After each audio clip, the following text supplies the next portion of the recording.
Okay, and we are live. Hello everyone, hello, welcome. How are you doing today? Hello Lunatic, hope you're doing well. Today we continue Vampire the Masquerade. How are you doing today? So, big news today. Today I have officially enrolled into a gym. And let me know if the sound of the game is really loud, and I'll change it. So we are officially gonna become healthy. Starting next week, we are officially gonna become healthy. Yes, I've been having, as you guys probably noticed, the game is pretty loud. That's what I thought. Why is the game so loud? There we go. There. Is this better? This is better, right?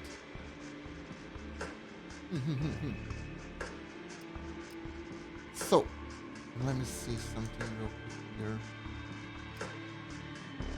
Yeah, alright. Okay.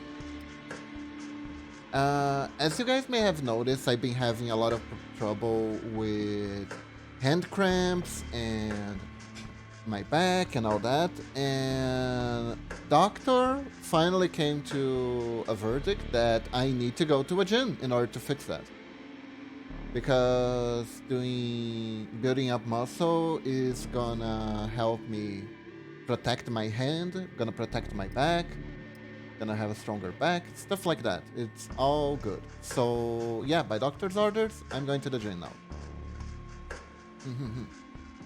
So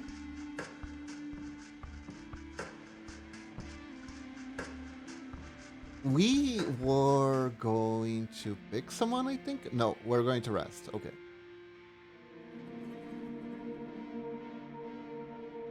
So yeah, starting next week, I'm gonna go to the gym during the morning. So I might be a little bit tired during stream hours, but we're gonna adapt, we're gonna overcome. Yo, Narex, what's up? How are you guys doing today? How are you guys doing? Who the hell are you?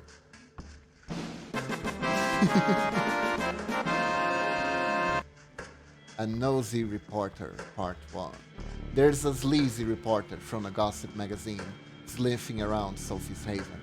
She could use your help with the problem. Who's Sophie again? It's been a while.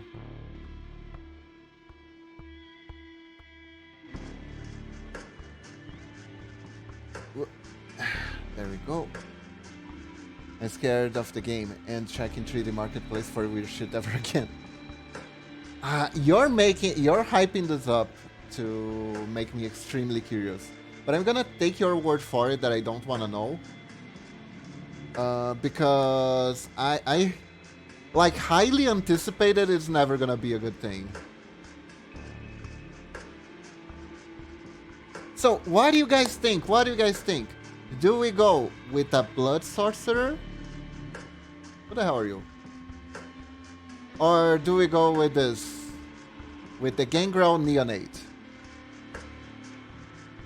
Our choices for party members are basically blood sorcerer or berserker, from my understanding. You know what? I think it's gonna be blood sorcerer. Okay. He looks kind of cross-eyed. Let's meet him. Yes.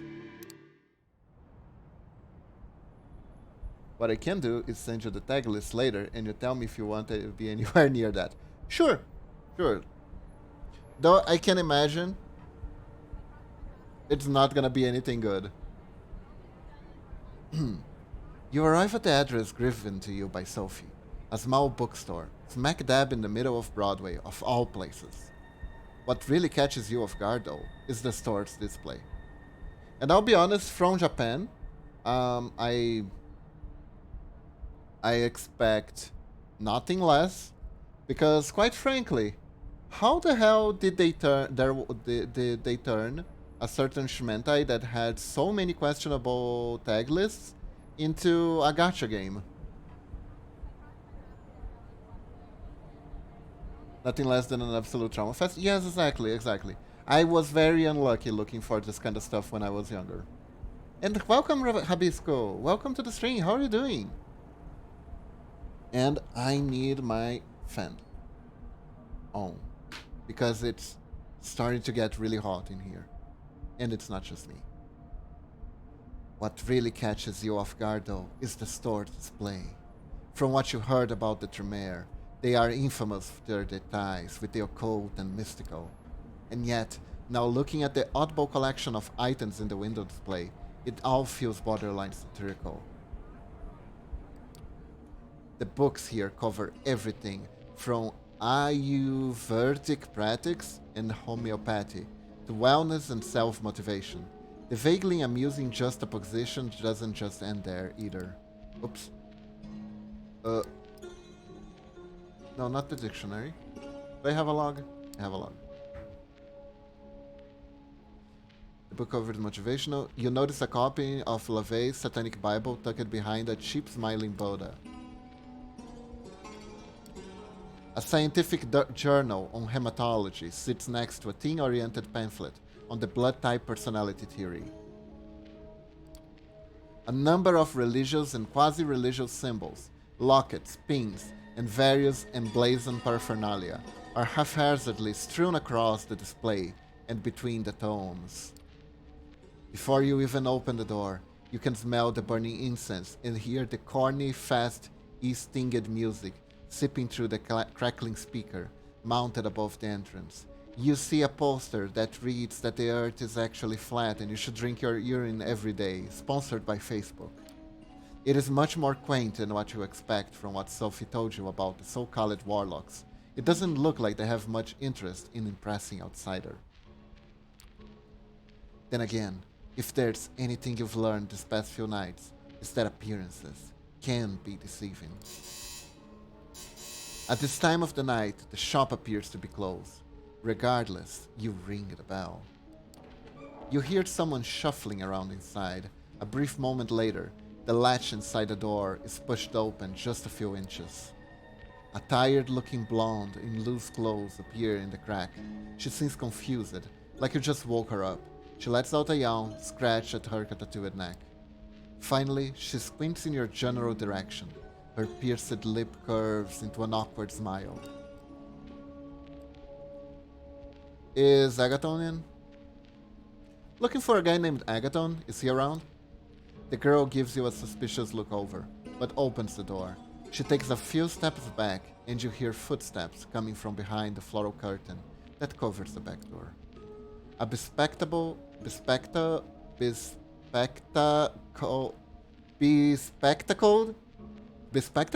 smart-looking woman emerges and looks straight at you. Come in and follow me. Just don't touch anything, please. You follow her through the store. Inside, as expected, the stuffy air smells of sandalwood, frankincense, and a dozen other aromas. I guess this is what happens when you mix too many incenses at once. You get the frankincense. And you awaken it with a jolt of electricity, and it starts to roam the cities and scare people. The woman leads you behind the curtain and through the back door onto a rickety staircase. A flight of steps.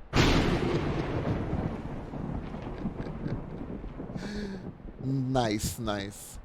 A flight of steps take you up to the second story. You instantly notice the change in decor as the tacky New Age bookstores gives way to something resembling a cross between a library and a workshop.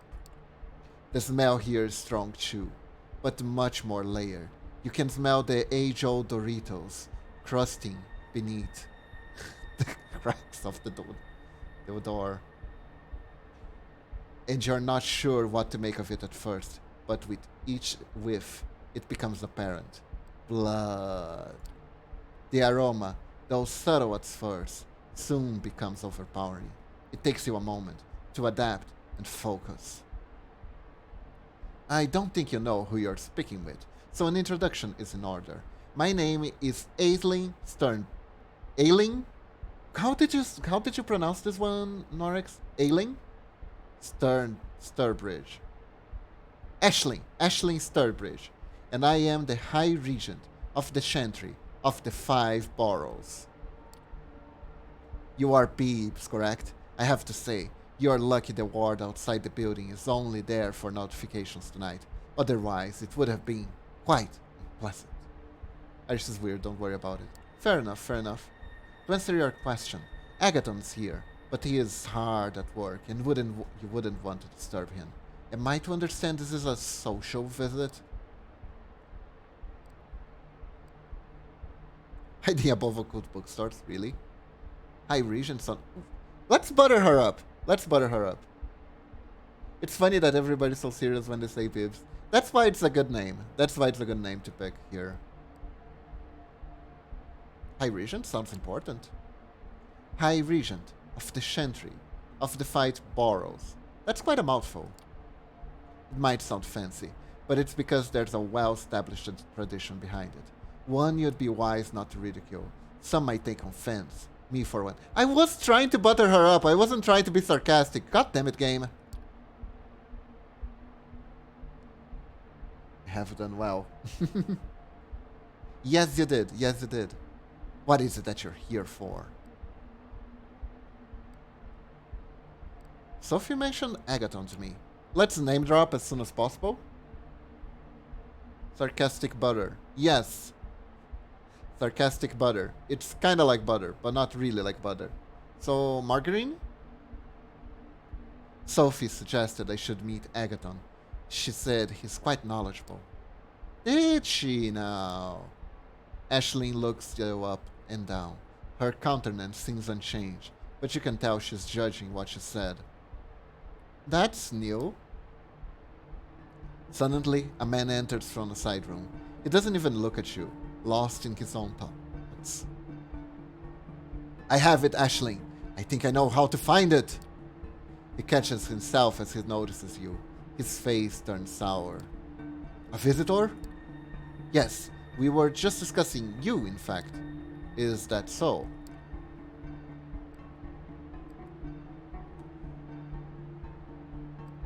Sophie Langley recommended you. Yes, Sophie Langley recommended that I contact you about teaming up. Teaming up? He seems very confused by the notion. What is this team work that you speak of? What for? For company, what else? I could use your knowledge. Let's be straightforward. Well, I could use your knowledge. I'm new here, and a scholar like yourself could teach me a lot, I imagine. You're not wrong. He turns to Aisling. High Regent, may I ask your advice on this? She looks you over, as if judging your word. It takes her just long enough to make you feel uncomfortable. Actually, my child, I would consider giving this one a chance to prove their worth. Oh? She addresses you. I am trying to understand why Langley took an interest in you, Peeves, and I might have caught a glimpse of her reasoning. I think you may be of aid to Agathon in his current task. Why don't you start by giving our intern here a brief explanation of what is it you're after? Agathon gives Aisling a hesitant look, but the woman nods approvingly. Encouraged, he turns towards you. A member of our clan disappeared without a trace a handful of nights ago. While the High Regent investigates if any foul play was involved, I have been tasked with recovering her research notes. If there is anything left to recover, that is. I may have an idea to where to start looking, and I suppose this is where you come in. If you truly wish to help, I could use your assistance tonight. Right now, in fact. Given the time we just wasted on idle chatter, I should leave immediately. Dear Beast Stomachache. Alright, Norix. Hope you get better.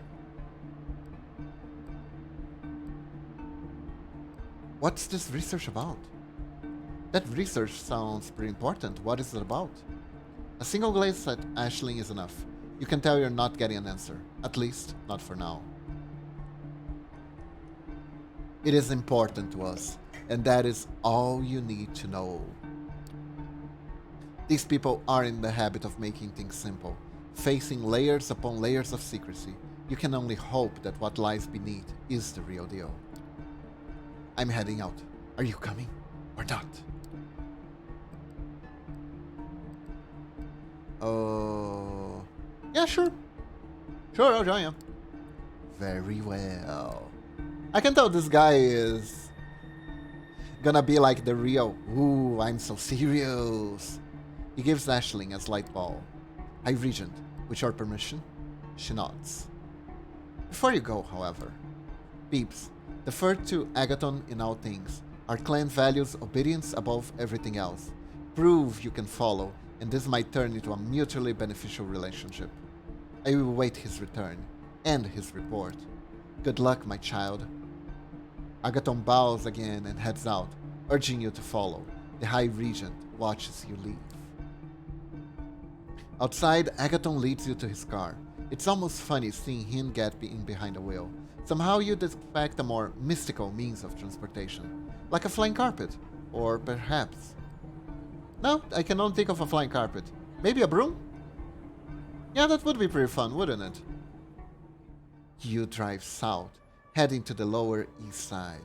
Agathon seems lost in thought. Either that or he's a very careful driver. Either way, several minutes pass in silence, and then you realize he is actually playing Marvel Snap while driving his car.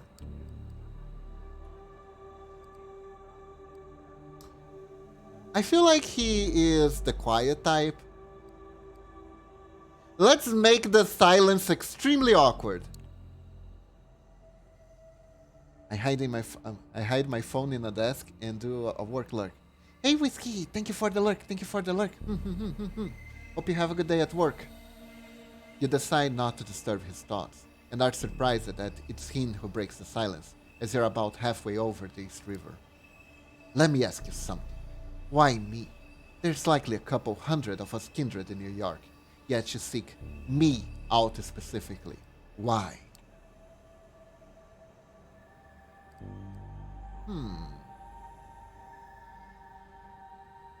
I wonder if flattery works on this guy. I feel they say that his clan value obedience above all. So if I'm like, my master said good thing about you and I follow my master, it means that I'm within their mindset. So yeah, let's be a sociopath. And say exactly what they want to hear. For one, Sophie spoke highly of you. She gave me a short list of people to meet. You were on it. I see. Once more he grows silent. You're unsure whether to continue prying as your driver seems to disappear into his thoughts. You drive into Williamsburg and stop by a fancy-looking building. It is an IKEA store. No, I'm kidding. I don't even know what an IKEA store looks like, actually. We're here. There's a restaurant on the top floor. You wanted to help, so here's your chance. I need you to get us inside the VIP lobby. I really want to taste their chicken. You recognize the place. It's where you were embraced at a few nights back.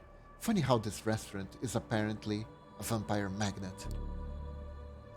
Once we're in, I need about half an hour to focus, and some space. It will be up to you to keep attentions away from the room. Can you do it? He doesn't wait for an answer and points to the front door. Go ahead. I'm right behind you. Why ask if you're not gonna wait for an answer? That is a good question. Anyways, let's not wait for an answer and continue reading this. The two of you take the elevator up the restaurant. The door opens and you see that there's only a few guests left, sitting at their table. An important-looking staff member approaches you. Manager, good evening. I am very sorry. I was speaking to Karen just a moment ago, but the restaurant is closing for the night. I can make a reservation for next week if you wish.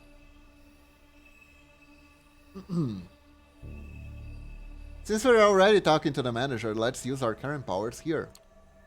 Oh, but we insist. You will let us enter the VIP lobby and stay there for as long as we like. But, of course, please come in. You walk in, trying to look casual, and make your way towards the VIP lobby. You step inside and close the door behind you. This is a familiar sight, the same place where you had your last meal as a mortal. Strange. You should feel something. But the lavishly decorated room looks almost plain to you. Your companion looks at you with something akin to admiration. Or at least that's how you chose to interpret the slight change in his usual somber facade. Not bad at all. He inspects the room. It is unusually cold, and Agathon soon discovers why, looking behind the curtain. A window hangs open. The handle and lock looks like they're being dissolved, as if with acid. God damn it, Juno! God damn it, Juno! Who's Juno? Who's Juno? How about I tell you some other time? Is asking questions even worth the waste of saliva? I don't think it is. Not with this guy. He takes a frantic look around the room. This changes things. Keep an eye on the door. I need some time. Half an hour, at the very least. Nobody disturbs me. Understand? He hastily pushes a couch and some potted plants out the way, moves a bar stool, and takes out a curved knife, cutting into his own arms. He lets some of his blood drip into the wooden floor. It's pretty fucked up, the way his flesh oozes the deep red thick vitae. In life, you'd have found it stomach churning, but right now you feel weirdly turned on by the sight. What follows is more disturbing yet. Oh dear. Vampires and their blood play. Vampires and their blood play. With one hand, he sheaths the knives and seals the wound. With the other, he smears the blood around him while muttering some weird chant. It sounds vaguely Latin, but you're pretty sure it isn't. And he's speaking Portuguese, can you imagine? It's now more than a little disconcerting, but he seems to know what he's doing. A few moments after, the circle starts glowing faintly, as thin wisps of smoke surround Agathon. He sits down in the middle, legs crossed, eyes crossed, closed. 5 minutes pass. Agathon's face twitches from time to time, and his head turns every now and then, as if he's looking around or listening in on a conversation. The smoke grows thicker, forming a veil around the mage. You expect something more flashy, but it's still a sight to behold. You wonder what the point of it is, but refrains from asking. It's probably best to let Agathon do his thing. Yeah, you don't want to interrupt the ritual. For close to 30 minutes, you're left to your own devices. Suddenly, the door swings open and the manager storms in, ready to raise hell. The initial haze must have worn off quicker than usual.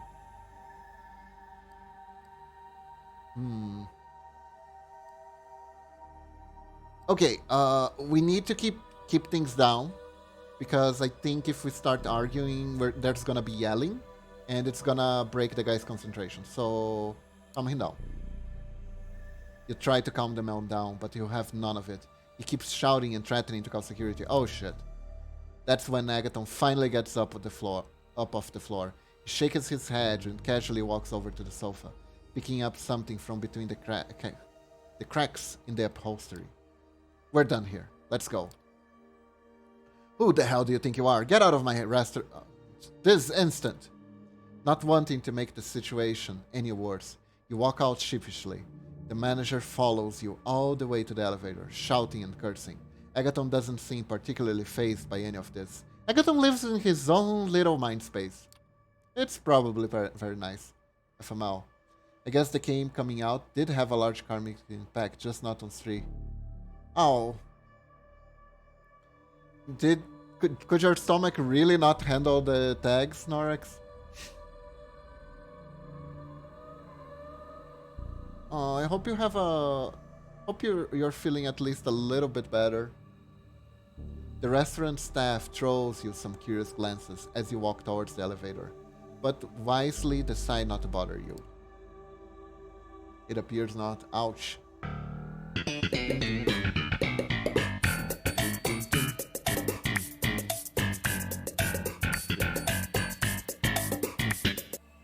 As the elevator door closes, you can hear the manager yelling, "No soup for you!" And then the ride-downs feel tense. You half expect to see a police car waiting outside.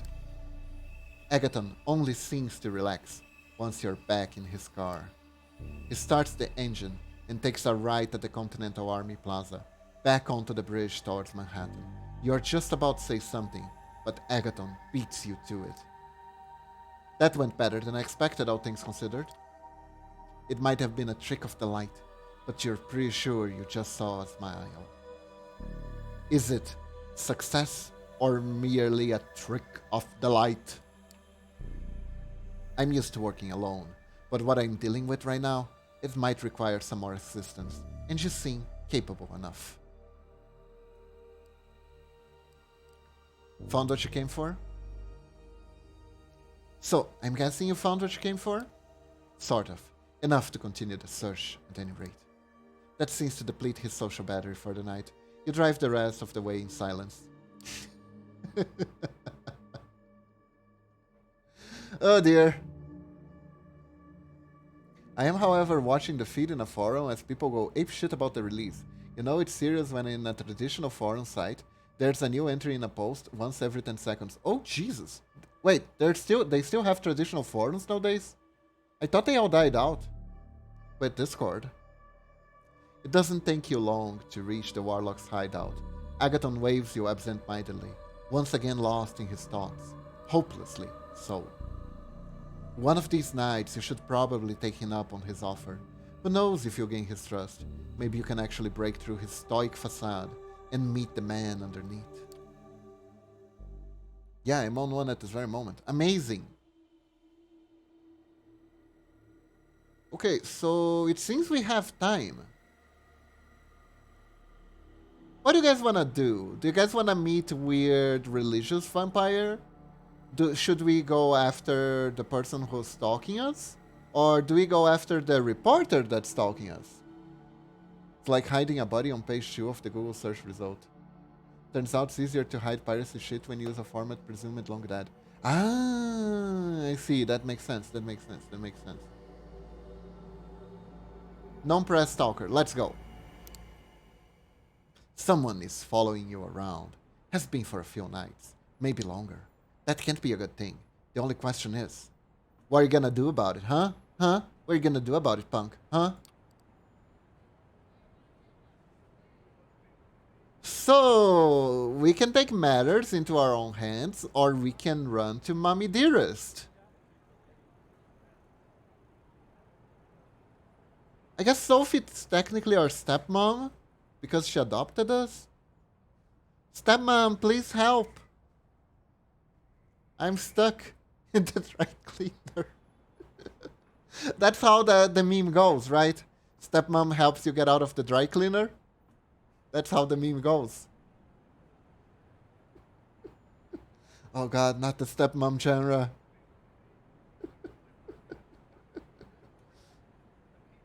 Hey, lunatic. I'm joking, I'm joking, I'm joking.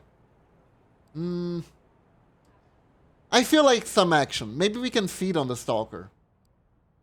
Or maybe he kills us. Wow. I feel this is a safe option. And this is the dumb option. Let's go with the dumb option. You venture out into the streets with the goal of letting your stalkers know you're aware you're being followed. It's time to stop this ridiculous charade. It's raining outside, and as you step on the street in front of your haven, you wonder whether that will help you. Will you be able to see the footprints of your stalker in the puddles in the ground? Not sure where to start, you slip a few bills to a homeless man and shut up the guy who runs the local bodega. Bodega? Bodega! Bodega! Bodega! Bodega! Bodega? Bodega! Bodega! Boodiga! I have no idea how to say this word. Boodiga! Bodiga, bodiga, bodiga, bodiga. Anyways. Both of them talk your ears off about the strange characters hanging around, but none of the stories seem right to you. Bodega. Ah, okay, okay. In Portuguese we say bodega. Bodega. Walking the street, you're convinced by turns that everyone you see is an enemy agent out to get you, and that your stalker has decided to take the night off. Frustrated after a couple of hours of useless searching, you cross the road without looking where you're going. And then, Truckun appears. A courier on a motorbike zooms towards you and has no time to brake or swerve as you suddenly step in front of him. For a split second, your eyes meet those of the man on the bike, and you both know you'll collide. You get hurt. Something hits you, pushing you forward. You tumble, flying to the sidewalk as the courier zooms past. You feel a weight on your back, catch a glimpse of something, a person. Female, you think, and then she disappears. You could spend a couple more hours trying to find the woman who you've been stalking you, but in your shriveled undead heart, you know it to be futile. She's gone. Okay. That was fruitless. I need to rest.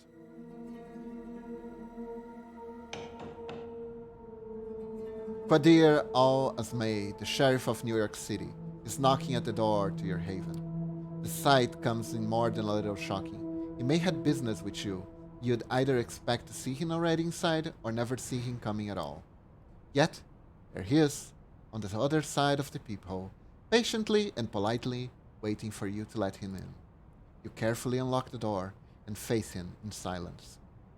Evening. May I come in? You simply stare at him. Your lack of an answer doesn't faze him, and your lack of resistance as he starts walking inside has obviously been interpreted as permission.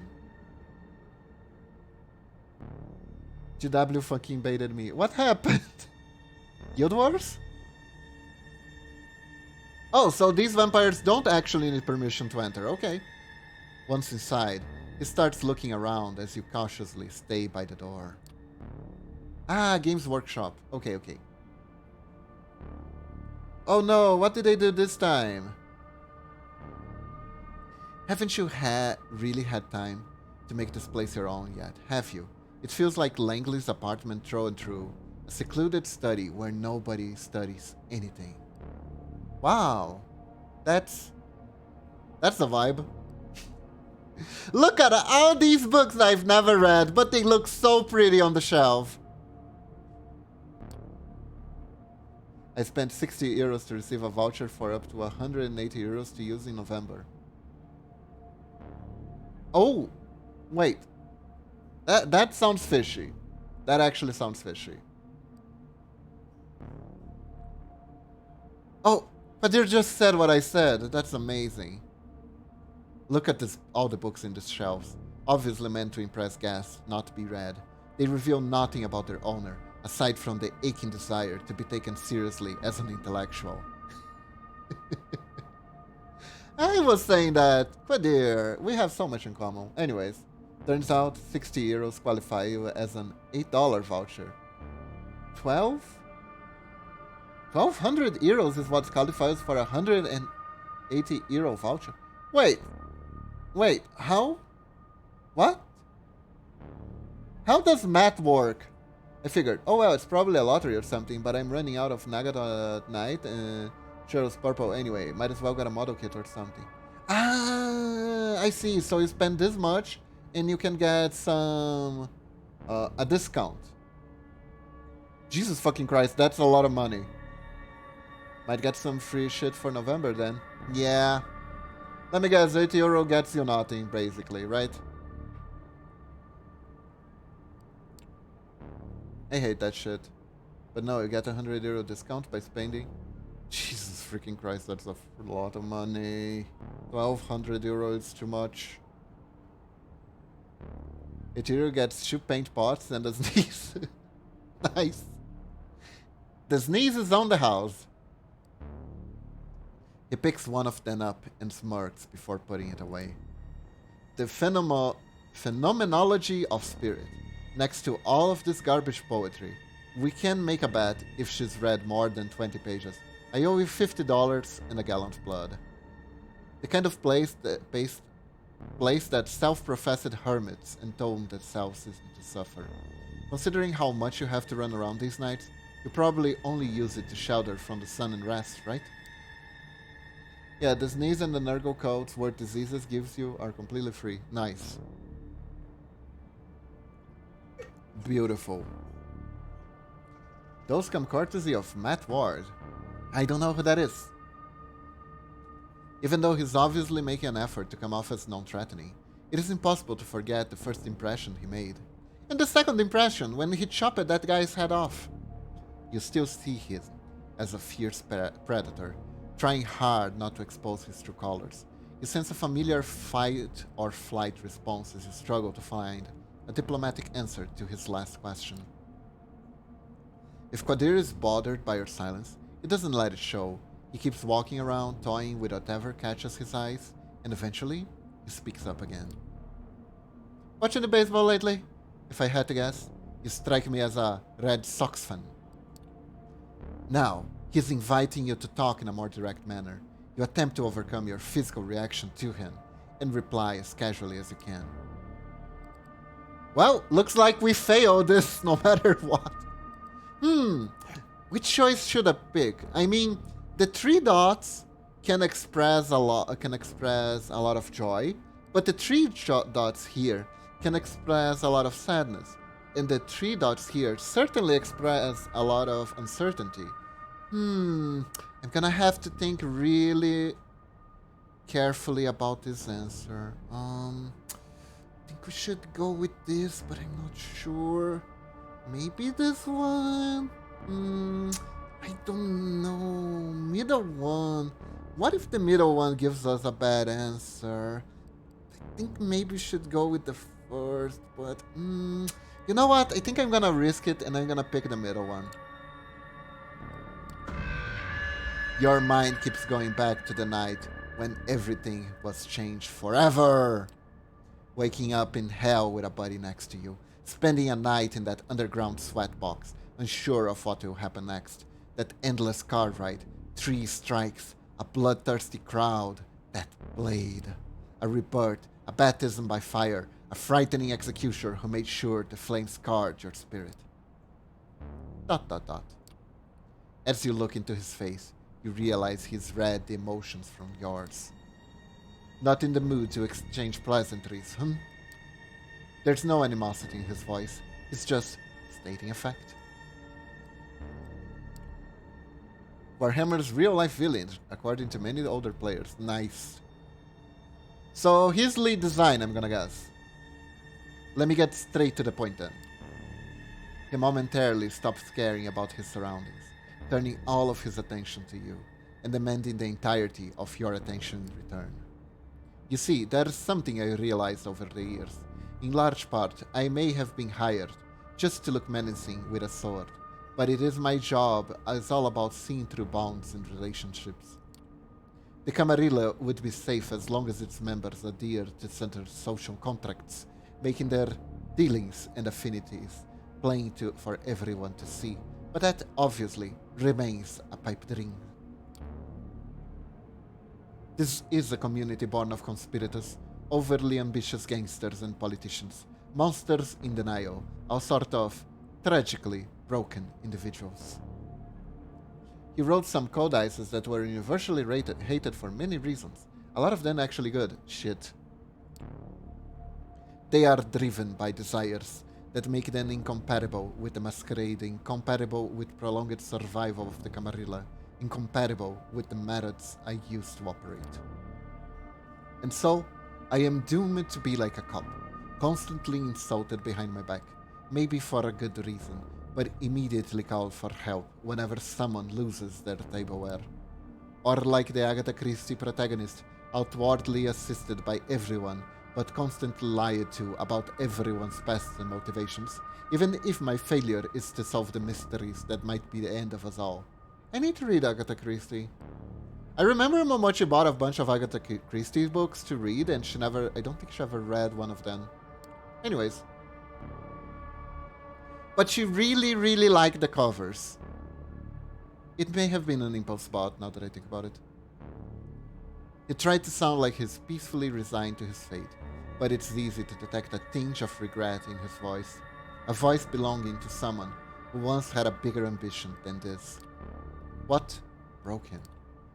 So you see, for this detective, the why done it is far more important than who done it or how done it. When you understand that all the players and their mutual obligations, you easily understand every crime. But of course, the Kryn didn't know it, so they devise ways to make my job much harder. Just like conspiracies between two unrelated actors that depend on scratching each other's backs for mutual security.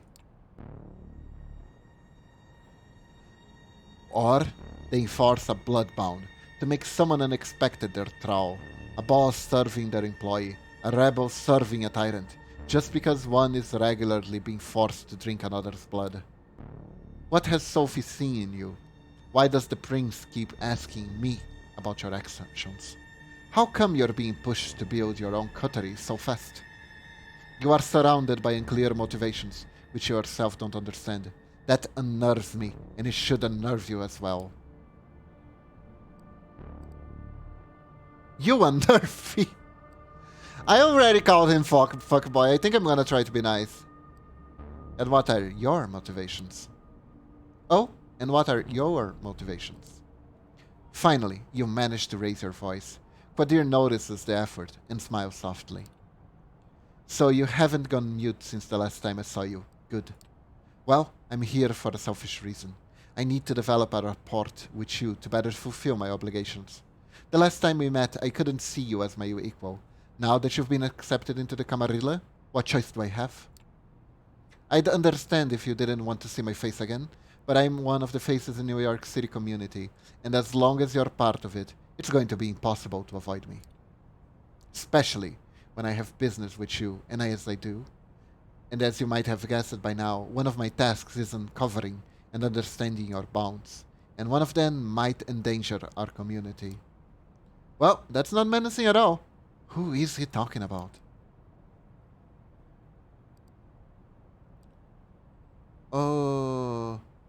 Kaiser? Is this about Kaiser? Qadir shakes his head. That leper is bad news if you ask me, but who doesn't trade information with him these days? No, they're not a major player. He produces Hi, honey. Hi, honey. Hi. Hi, honey. Hi. Hi. Hi. Hi. Hi. Let's see the file he produced underneath his coat and pass it on to me. This is our troublemaker. You open the file and see some printed photos. You freeze up as you recognize the face and are overwhelmed by a flood of repressed memories. It's some dude! Oh no! Newman!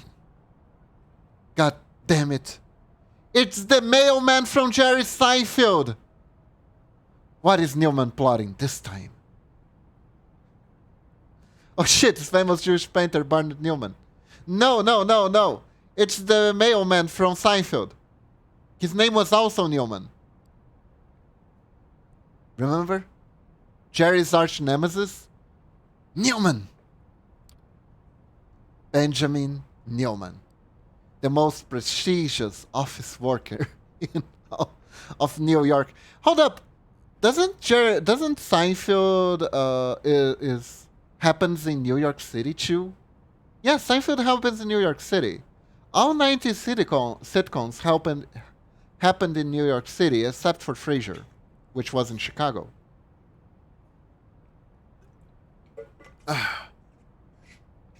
There was like Mad About You happened in New York City, Jerry Seinfeld happened in New York City, Friends happened in New York City. Let's see, what was that other one that happened in New York City too? There was another one. Will and Grace happened in New York City. See? All 90 sitcom happened in New York City. The asshole who made the last few years of your life a living hell. The sexual harassment, the mobbing, the way he kept delegating all his obligations to you without ever letting you reap the fruits of your labor. The way he stole your soul. What is this, another Blizzard lawsuit? Goddamn prick. You look up at Qadir, expecting answers. Apparently, your company is in trouble. Lots of financial irregularities. and Mr. Newman is all too happy to testify that the one employee who just suddenly disappeared is to blame. Nice! We fall off the grid and he turns us into a patsy. Freaking Newman. The story is as fish as it gets, but your disappearance is being investigated, and a lot of people are searching for you. It attracts attention to us, and as such, it must be stopped. Are we gonna kill Newman? Are we gonna kill Newman? Are we gonna kill Newman? It must be stopped sounds threatening. You dread thinking what he's planning. No, I don't. Let's kill Newman. Let's kill Newman. Anyways.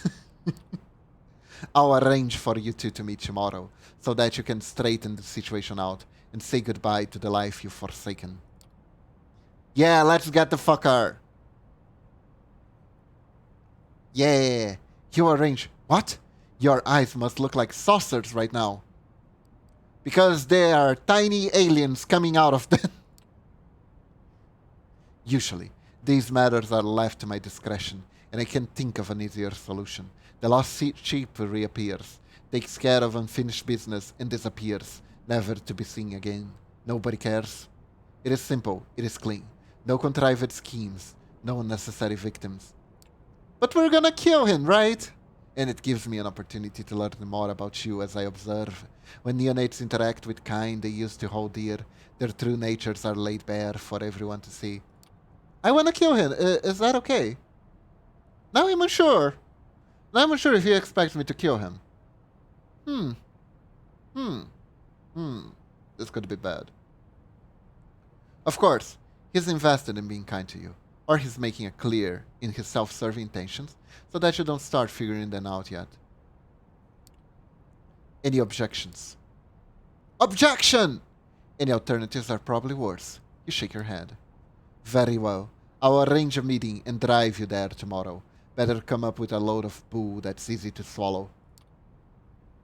That's what she's... No. He disappears from the apartment, leaving you as confused as the last time he closed the door on you. God damn it. You need to think this through. God damn it, Newman. And there he is. For a long time, you just sit in your haven, lost in your thoughts, thinking about how revenge is a dish best served cold. Okay, I guess we have time for something else. Do we continue with the stalker or do we go for the reporter? Oh. Oh, we can talk to Juno. We can go to Agathon. Let's go to Agathon. We're gonna have an Agathon of fun. You know what to expect when you return to the small bookstore, serving as Agathon's haven. The cacophony of occult imagery assaults you from the book cover displayed by the window, but under the fake facade, there's something real. This time, the Buddhas and the satanic Bibles of the storefront seem almost funny, or perhaps you just started to tune into the dry humor of these Tremere. Just as you're about to ring the doorbell, the door opens and Agathon storms out. You step inside, just in time to avoid having him stumble into you. Peeps, what are you doing here? Hey, don't be a dick. Window shopping! I wonder if he appreciates humor. Ah, fuck it, it's the smart ass answer. I like this one. I was window shopping for books that would help me understand the wicked beast I've become. Agathon looks at you and sighs. Please, no jokes. I don't have the energy to deal with your attempts at humor. That bad? I feel like this is chat. Whenever I start to make too many peons. Be honest, chat. You think about this, don't you? Someone posted a full parody of The Sorcerer's Apprentice in the thread for the game. It's rewritten to be about the game. Oh, Jesus Christ. I love your pun, Kiba. Ah, thank you, lunatic. Thank you. Agathon walks to his car with you in tow. It didn't occur to you last time, but it's a surprisingly pedestrian vehicle. It doesn't have any wheels and you have to walk with your legs, just like in the Flintstones. An aging, mid-sized family sedan. You imagine what it would look like with a baby seat in the back. Opening the door on the driver's side, Agathon notices your look. Laugh all you want, but it's inconspicuous and practical. You sit in the car, and Agathon starts driving in his usual careful style. At least you'll never be stopped by traffic cops. It seems Agathon is not interested in small talk. Let's not talk. I think I scored social points with him whenever I keep my mouth shut, truth be told. You decide it's best to let Agathon drive in peace. Agathon's very comfortable driving in silence. You look out the window, wondering at the ordinary lives of the people you pass by. Suddenly, Agathon snaps you out of your reverie. Let me ask you something, Beebs. Do you enjoy The Hunt? Is that a new series on Netflix? I don't think I have ever watched. Netflix.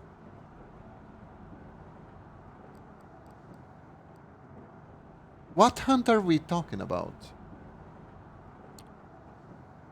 No, I just can't get over the fact that I used to be one of these people. They prey a short time ago. Even if it feels good in the moment, in the long run it doesn't. I know how that feels. Many kindred are suspicious of the Tremere, but I believe that we are on the verge of discovering something that will be a great boon to our kind. For a second, Agathon sounds so sincere. You take a look at him to make sure he isn't joking. Doesn't seem so.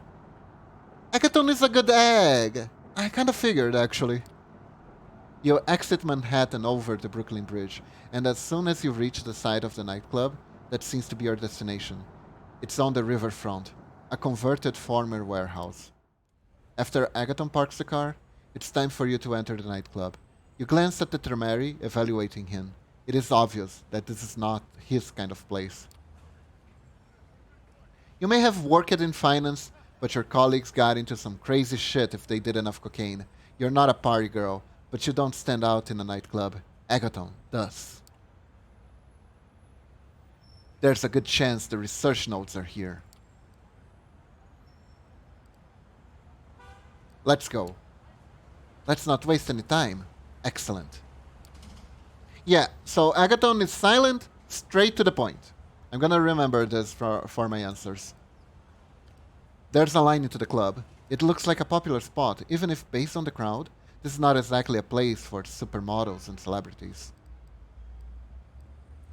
Let's use our powers and charm the bouncer because we had blood recently, so we're okay.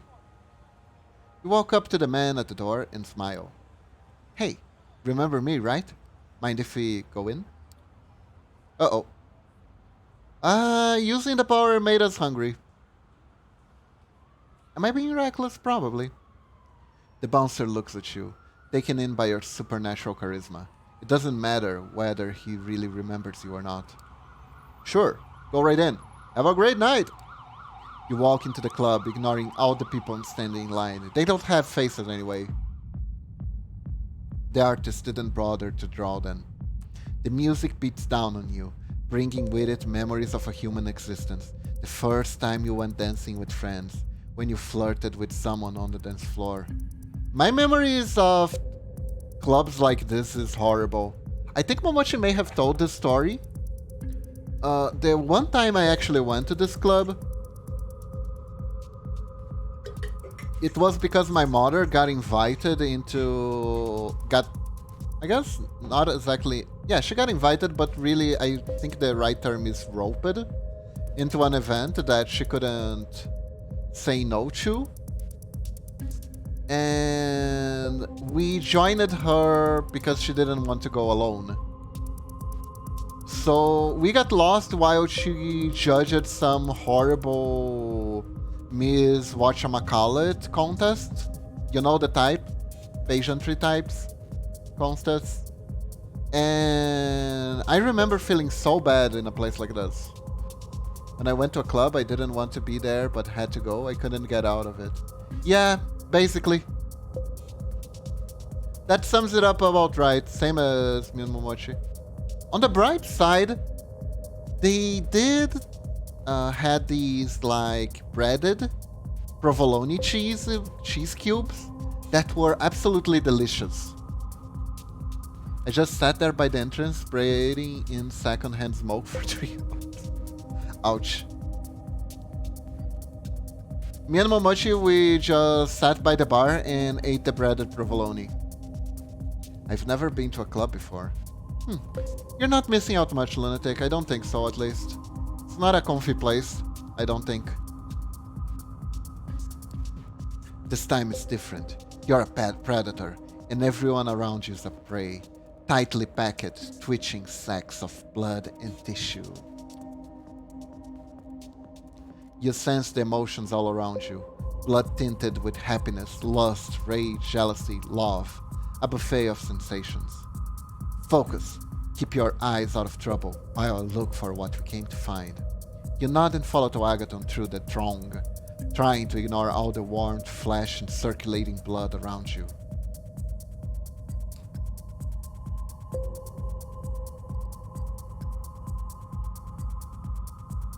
Oh no, it's a fitting opportunity. But it might be...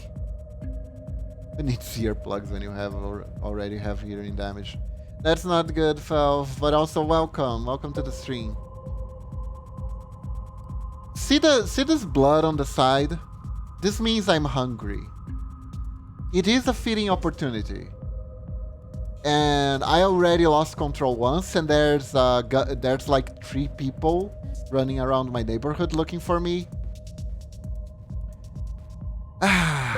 Fuck, let's go. You decide that the opportunity to feed has been handed to you, and it would be churlish to refuse. A young Latino man is dancing close to a beautiful, drugged-out girl. She takes his face in her hands and kisses him on the mouth. You slide close to them and sink your teeth into the man's neck.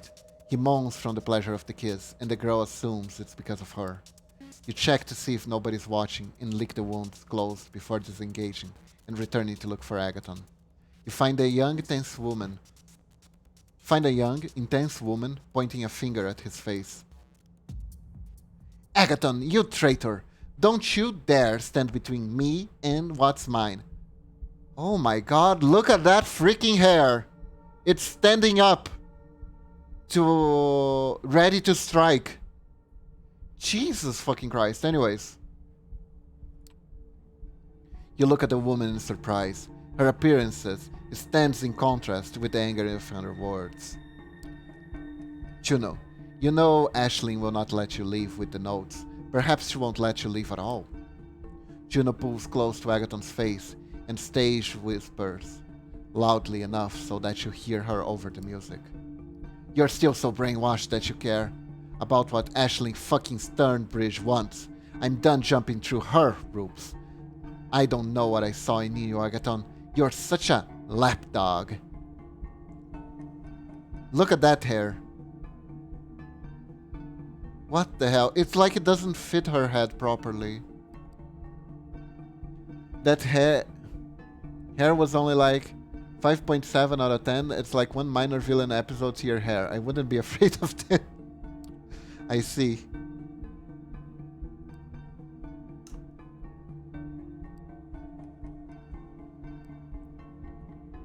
Guys, masquerade.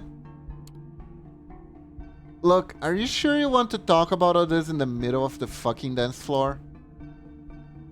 Do I look like I care about the fucking masquerade? All I care about is calling a manager. Too many Karen jokes today. I think I'm gonna need to change my repertoire. You look at Juno in genuine shock. From Sophie, you understood that the masquerade is universal among kindred. Juno, you don't mean that. You're not self-harmful. Fucking watch me. Juno, please. Juno steps back, suddenly cold. Ignoring the people dancing all around, she stares hard at Agathon. The past is the past. The traditions are dead to me. You won't stop me, Agathon. I'll make sure of that here and now. You know I have the power. No, Juno, please. Agathon sounds panicked. He's not worried about his own survival, but the possibility that Juno is going to unleash a genuine masquerade breach.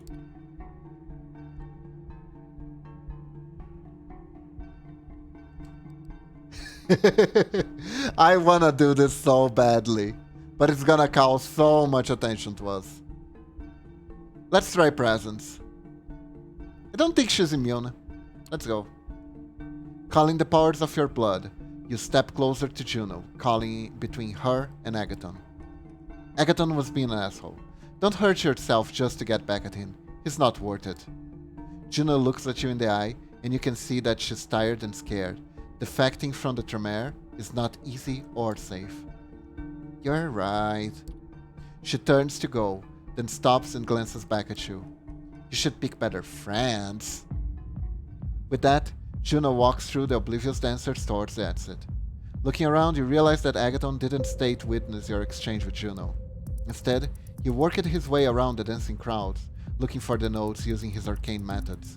After Juno is gone, he returns shaking his head. The notes were here, but not anymore. It's possible someone grabbed them when they hunted here. Okay.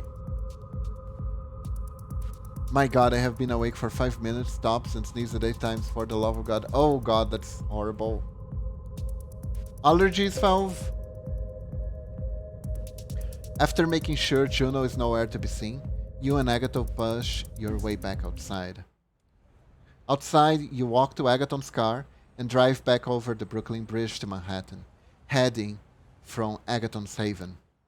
Juno mentioned some very personal things. Juno mentioned some very personal things.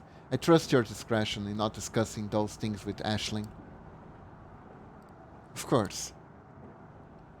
Your love life is your business. Thank you. After a while, you reach Agathon's Haven, and he parks the car. You walk to the occult bookstores, and Agathon invites you inside. The smell of incense assaults you as before, making you grateful you don't have to breathe. You follow Agathon upstairs to find Aisling Sternbridge in an armchair, reading a notebook. She puts a bookmark in place as you come in. You were successful, I hope? No, I'm sorry. The notes were there at some point, but not anymore. That's a shame. I hope you don't run out of time. How did Sophie's little protege do? Agathon turns to look at you. Well, surprisingly well. That's a surprise. I'll have to compliment Sophie on her choice. We met Juno. Fortunately, she couldn't find the notes either. That's interesting. The High Regent turns to look at you. What was your impression of Juno, fledgling? Agathon's ex, I can just... Angry. She was very angry. I don't know what you people did to her, but she's pissed. What we did? Careful now, fledgling. She made her own choices, bad as they were. Anyway, I have some things to discuss with Agathon. Run along now. You leave the occult bookstore, the cheesy mystical music still in your ear as you walk away. You wonder about what happened with Juno. Why is she so anxious to leave her clan? Can she really do that? Could you leave Sophie's service if you wanted to? The answer is no. No fucking way. Knock, knock, knock, you ask. Who's there? But you don't know if the sheriff of New York City would play along. When you open the door, you see him toying with the car keys he's holding in his hand. Ready to go, fledgling. You don't feel like it, but you give in a nod nevertheless. Excellent, stay close. He leads you down the vehicles he's parking nearby. Once again, he takes the wheel, literally and figuratively. Everything inside is just the way you remember it, down to the rear view mirrors, reflecting the intense stare of your guide. However, the trip itself feels notably different. The last time Qadir drove you around, he was forcibly dragging you away from the old life.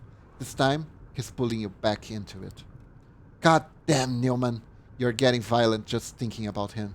Ooh, we're gonna see Newman! Let me tell you how it's going to go. As I said, I've arranged a meeting between you and your kin. It's going to take place somewhere you should know very well. I'll watch over you two from a safe distance to make sure you adhere to the rules. You should know that those very well, but I'll reiterate so you can't ever say I didn't warn you. Don't do anything that would violate the masquerade. I don't establish some secret rules for content. I will know. Do treat as if it's the last time you two will meet. Take this chance to wrap everything up. Can I wrap him up in a blanket and throw him off the bridge? Just asking for a friend. Here's your story. You're fine, you found yourself at a crossroads, you decided to radically change your life and move out of the city. The subway is unbearable, the rent is too high, and they've heard it all. However, you do not appreciate being accused of a crime you didn't commit, so you are back both to clear your name and strike fear into the heart of the real culprit. By now, you should know how to cause fear among the living, am I right? He smirks at you. Have fun. As long as you don't leave a mess for me to clean up, we should be good. So, if I'm to kill him, I'm supposed to take care of the body myself. Okay, got it. The car makes a sudden turn. I'll leave the finder's detail to you. Just be so kind and don't make me regret it. You can sense he's going out of his way for you, but doesn't try to force you into gratitude by stating it plainly. If you know, you know. He'll see if you are worthy of his aid. We're here. You take a look around and recognize your destination.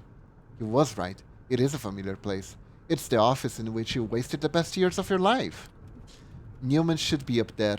Apparently someone is blackmailing him with documents proving his penchant for embezzlement. The poor guy is stuck in his office and he's probably pretty shaken up. The documents don't exist, but it would be a shame if someone went there, wiped the floor with the man, found proof that he pilfered the funds and forced him to admit his crimes. He turns off the engine and relaxes comfortably in his seat. You silently leave the car and head straight for Newman's office. The elevator ride up just doesn't seem to end.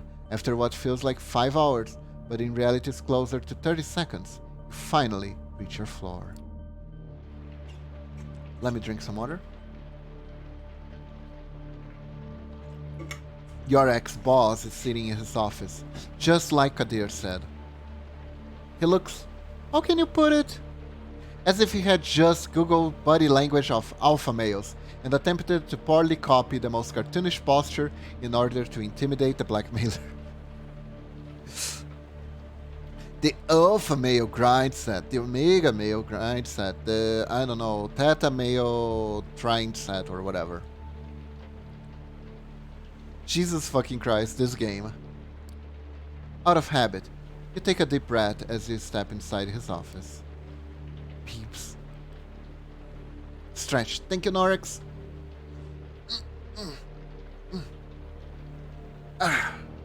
Thank you for the stretch. The Z-Nod grind set.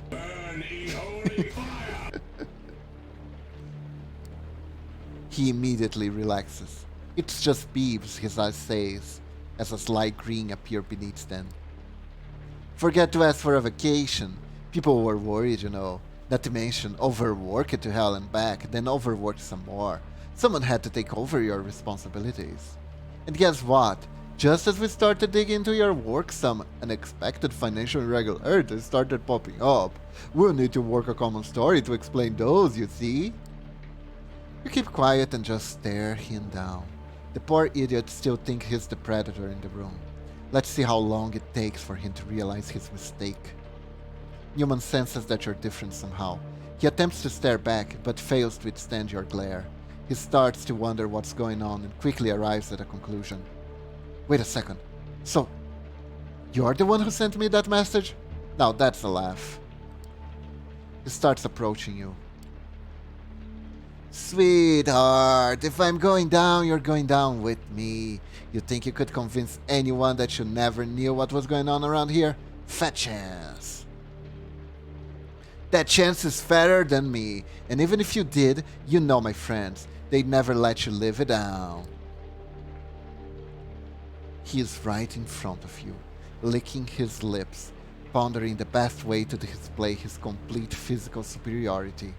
You won't give him the chance. What physical superiority? He looks like he hasn't hit the gym in his entire life. Let's see. Use him like a punching bag. Throw him outside the building. scared the shit out of him. I say you go for emotional damage, because I really like using vampire powers all the time. Recklessly and blindly. Before Newman blinks, you're standing in front of him with your arms crossed. After he blinks, your hand is already on his throat. He freezes up. Emotional damage. He watches you get in his face and slowly brandish your long fangs. Good choice, personally I'd throw him. Right, but I feel like our main power is psychological. We should do this. By the way, emotional damage is an official flavor of game subs. Really? A loud, throaty, inhumane growl rings out throughout the office and begins to morph into a violent hiss. For a moment, your ex-boss can't identify the source of the overwhelming sound, or rather his brains refuse to accept that your relatively small body is capable of generating a noise like this. Wow, they painted the guy as like the biggest misogynist ever, and yeah, probably right. Probably right. Yeah, the official flavor from their co-op is with the guy who made that clip. Ah, nice. As he begins to understand and process the natural sight of your fang, he is gradually overpowered by an animalistic fear that shatters his entire worldview. You were supposed to be a victim. Why are you a threat? Why did reality break? Why am I not the bully anymore? Why am I the one being bullied? I wanna cry.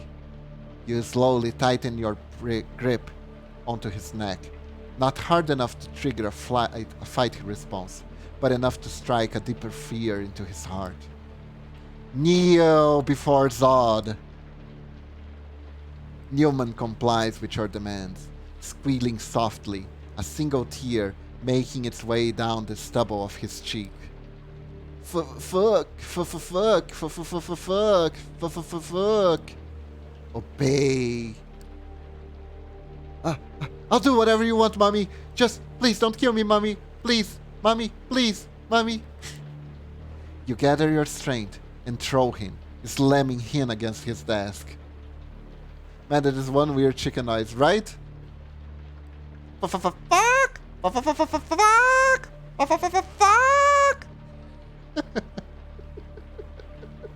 The fuck chicken, ladies and gentlemen. A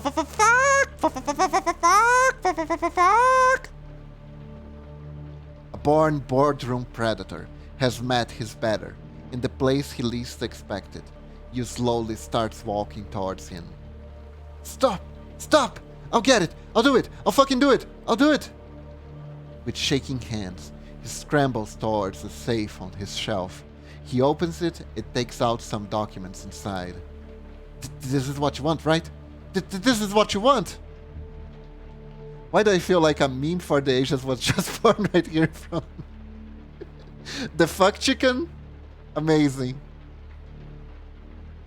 That would be pretty, wouldn't it? Can you imagine? Ah, Beebs. Oh, that VTuber, the wolf VTuber? Yeah, he's responsible for the fuck chicken. Oh god, that sounds so bad. No. Anyways. You rip the papers from his hand and browse them. These should be enough to, as Qadira would put it, prove his penchant for embezzlement. I'll clear your fucking name! Tell them somebody else. KFC, short for Kentucky Fuck Chicken. Kentucky's Fucky Chickens. Oh, Jesus Christ. You twist your heels into his hand. He screams. I did it! I'll tell them I did it!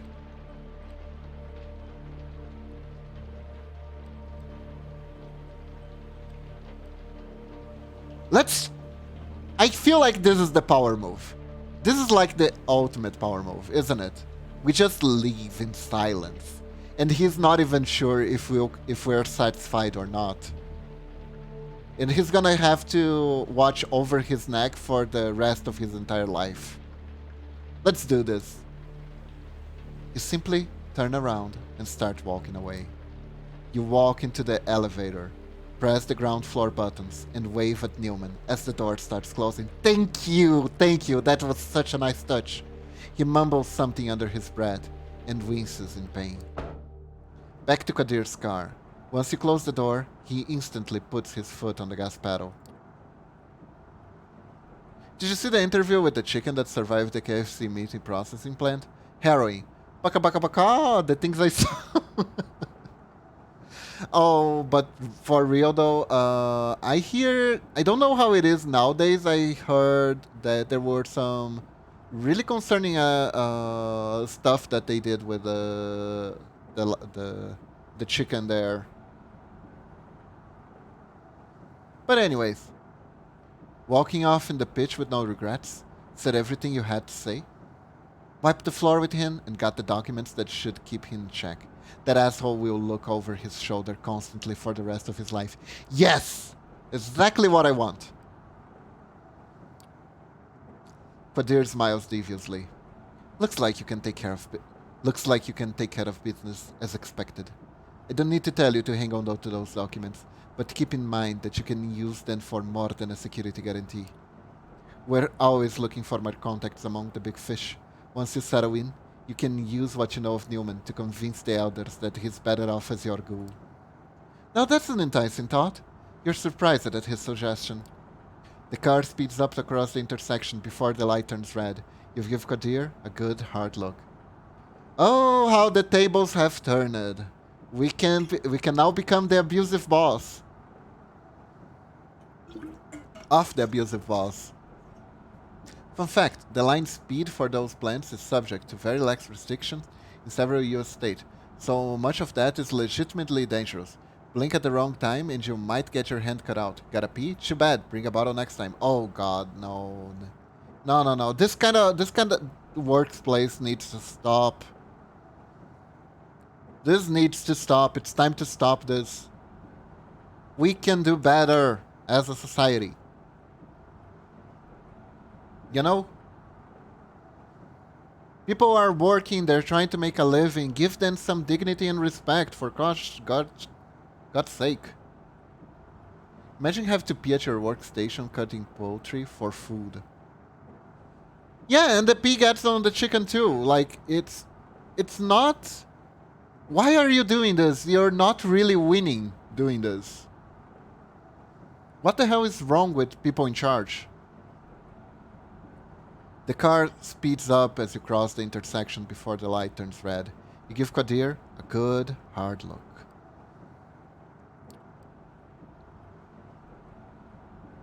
Why are you not me to me? This sounds so...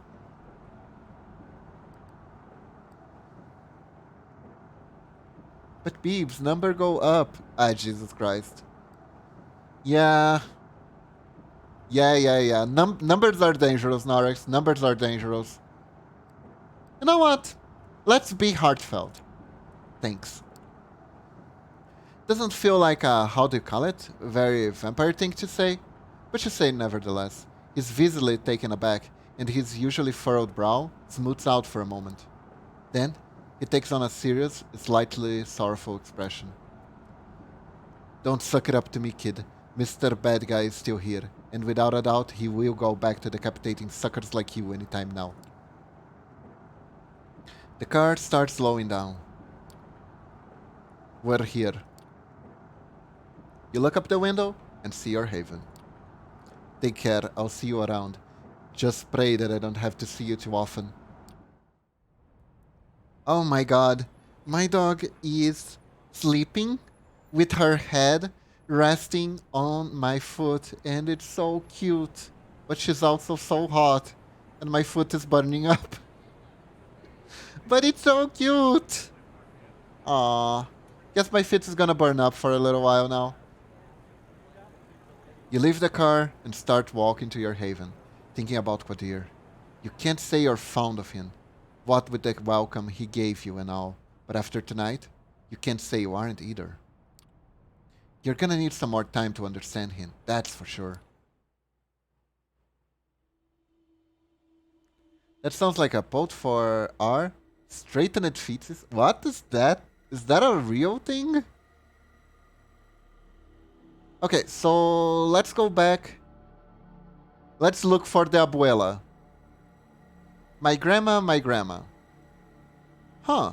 One more visit to the Chantry of Five Boroughs, and to Agathon's, who's starting to be surrounded by a smell of danger, but mostly still incense. Grandma! Yes! Welcome, Rose! Welcome, Rosette. How are you doing today? Welcome to the stream. Ding dong! Know how cats straighten out and stretch their legs completely ramrod straight when they're super relaxed? Oh yeah, my dog does that too, actually. Welcome, welcome! We're playing Vampire, the Macadamia, Macarena, Mask, Charadia. Yes, I am saying it wrong on purpose. I'm doing well, working with children. Oh. Vampire the Macarena is an amazing RPG. Yes, it's an amazing RPG.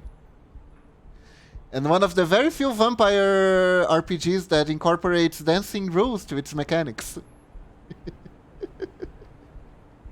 So silly. VTubers are now college with children. No one can convince me otherwise. Hey, Macarena.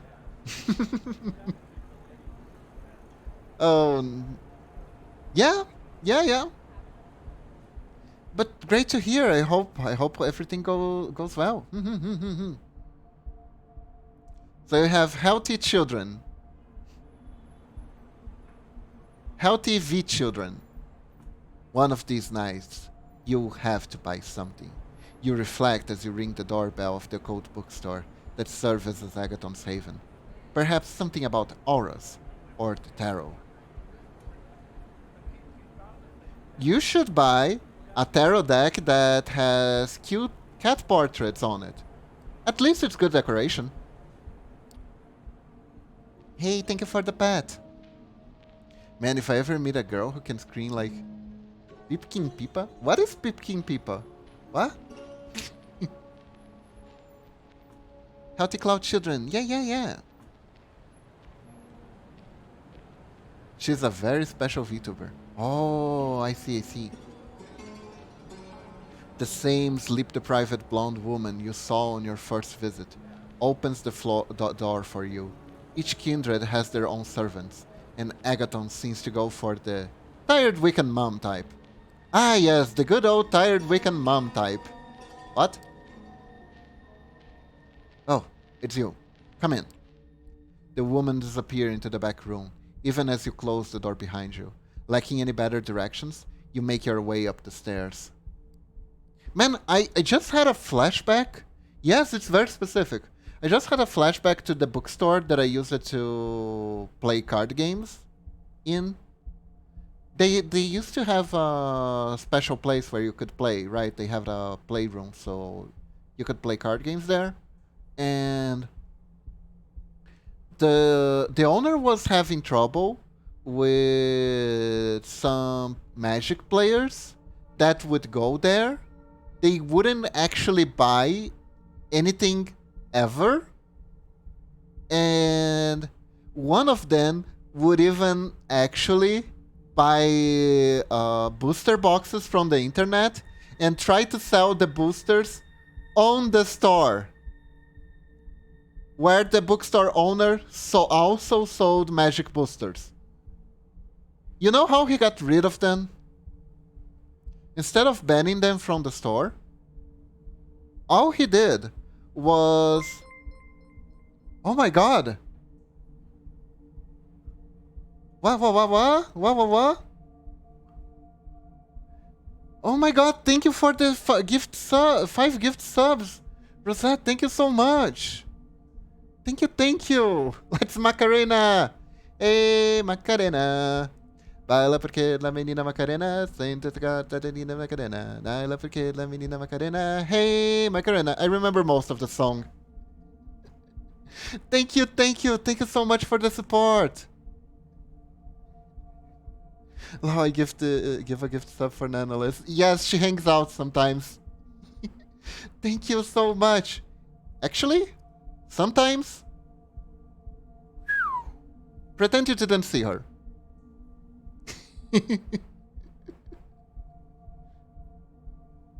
Thank you, thank you.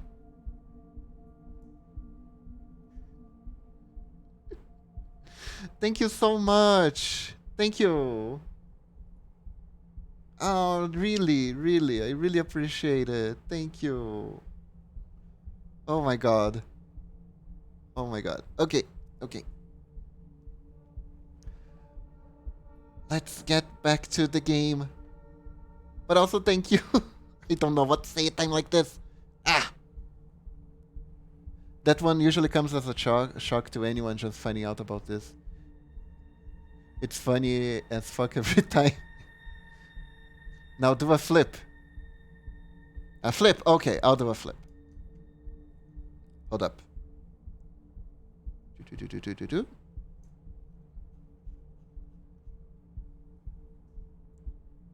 1, 2, 3, go! Ah, it went the other way. Hold up.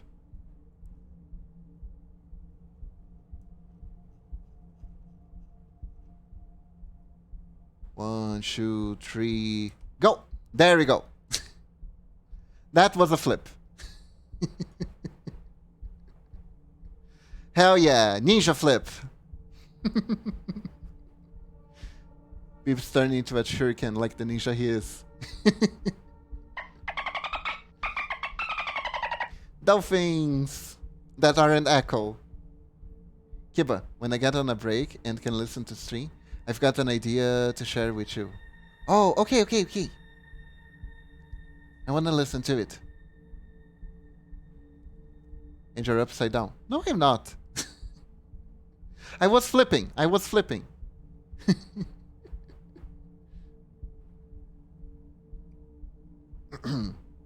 The woman disappears into the back room, even as you close the door behind you. Lacking any better directions, you make your way up the stairs. At first, you thought the chanting was part of the ritual soundtrack that plays in the shop every night. Oh, even at night. And as you reach the second floor, you realize that it's Agathon's voice.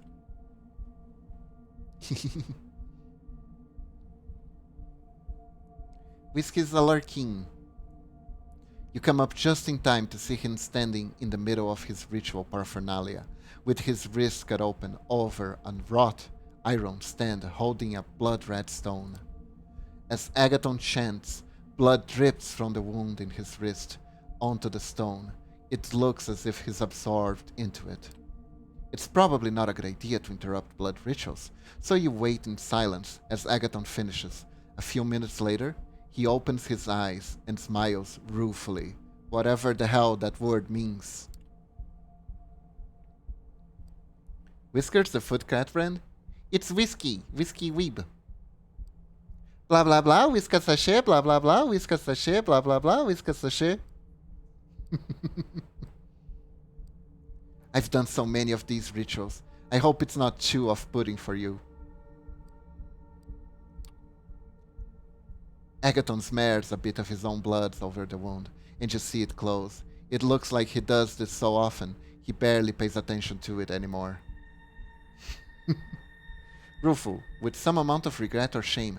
Ah, probably because of his axe.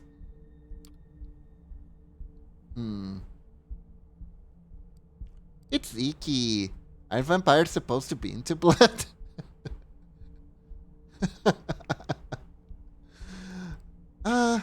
You know what? He doesn't really have a sense of humor, but he's a good egg, so let's not tease him too much. I might. We're all vampires here. That we are. Agathon picks up the blood-red stone from its stand. This is a bloodstone. Could be useful. It doesn't seem inclined to elaborate. Anyway, let's go.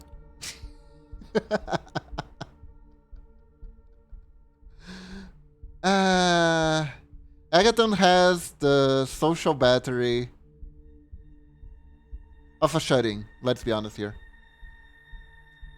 I wish I had a more funny comparison, but I don't. He pockets the stone and leads you back down the stairs and outside to his car. Soon, you're on your way to Queens and Flushing Meadows, Corona Park. Can we not go to Corona Park, please? I had all my shots, but still. Whisker ads here are owned mildly less annoying because the VAs can't pronounce the name of the brand. Really? That's interesting. After parking the car, you follow Agathon on his foot as he leads you deeper into the park. Coming to New York Park in the middle of the night might have worried you when you were alive, but now it's normal. If someone tries to mug you, it just means you have an opportunity to feed. It's free real estate and food. Agathon walks with purpose, as if he knows exactly where to go. You see the Unisphere, a giant metal sculpture of Earth, lit up so park goers can appreciate it at night. You're not sure how Agathon picks his ritual spot, but he must have a purpose in mind. The sculpture stands in the background, giving his preparation added dramatic weight. Yeah, they end up saying something along the lines of viscas or viscars. Ah, that's cute. That's cute. Stand and watch while I perform the ritual. It will reveal whether the notes we seek are here. I'll lose control of the incantation if you fail to keep me free of distractions. It doesn't look like there are many people around. You settle in for a boring half hour while Agathon mumbles and makes strange gestures, spilling drops of his blood at regular intervals. From the outside, the ritual is not particularly flashy. Agathon repeats a mantra under his breath and walks with measured steps until he stops and turns around, walking back. It looks as if there's an invisible structure he must follow, unseen patterns and limits governing his movements. As choreography goes, it's no Macarena, but it doesn't look particularly difficult to learn, but you suspect there are hidden dimensions of skill and understanding involved.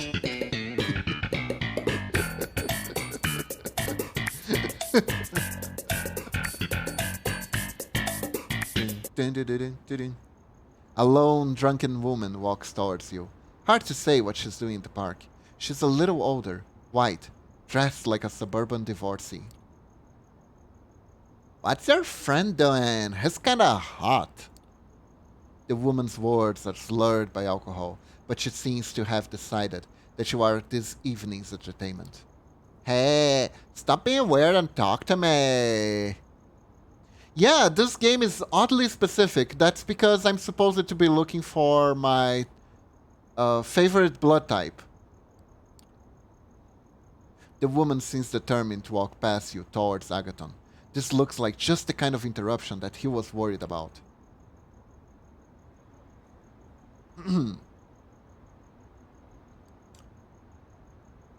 I wonder, do vampire powers work on drunk people? Not the kind of question I was expecting to ask today, but... I mean, I know for a fact that Quadir is O negative. Huh. Oh yeah. That is true, that is true. You walk up to the woman and look deeply into her eyes. Run away. The woman looks at you wide-eyed, turns around and takes a few running steps. She's too drunk to stay upright and stumbles onto the ground, confused and scared. She starts rolling around. Suddenly, you hear her scream of rage. Startled, you turn around just in time to see Agathon running at the woman on the ground, his expression contorted with hatred. Uh-oh. What the hell? Bro, where the fuck do I keep picking this up? I have been sitting in my chair, and I just noticed my knife is just chilling on my lap. You should put that into... I don't know, what do you call it? A cabinet? Some place that you can close. It might be moving on its own. Did the woman make enough noise to interfere with the ritual? That doesn't explain why he's in such a rage.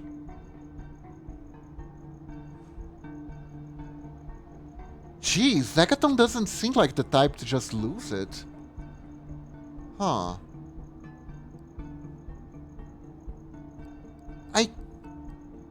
Why isn't there an option for, like, scooch to the side and be like, hey, bruh, you doing alright there? It's fine, just a night letter sheet, and it's also, Okay, okay.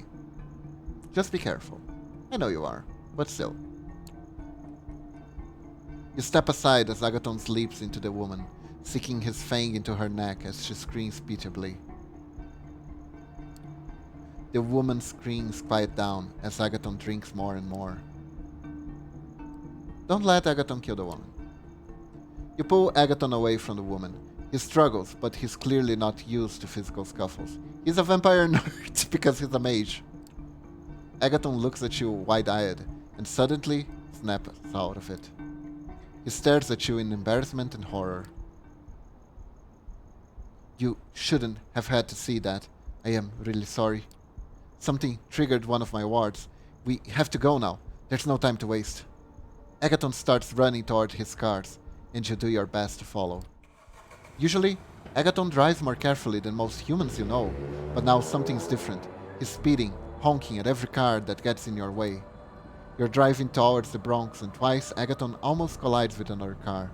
He's clearly not used to driving quickly, but something is overriding his usual caution. In the 90s, sure often a good fixed blade.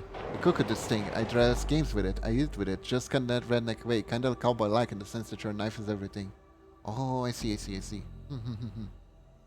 I will not question the way of your people, Falf.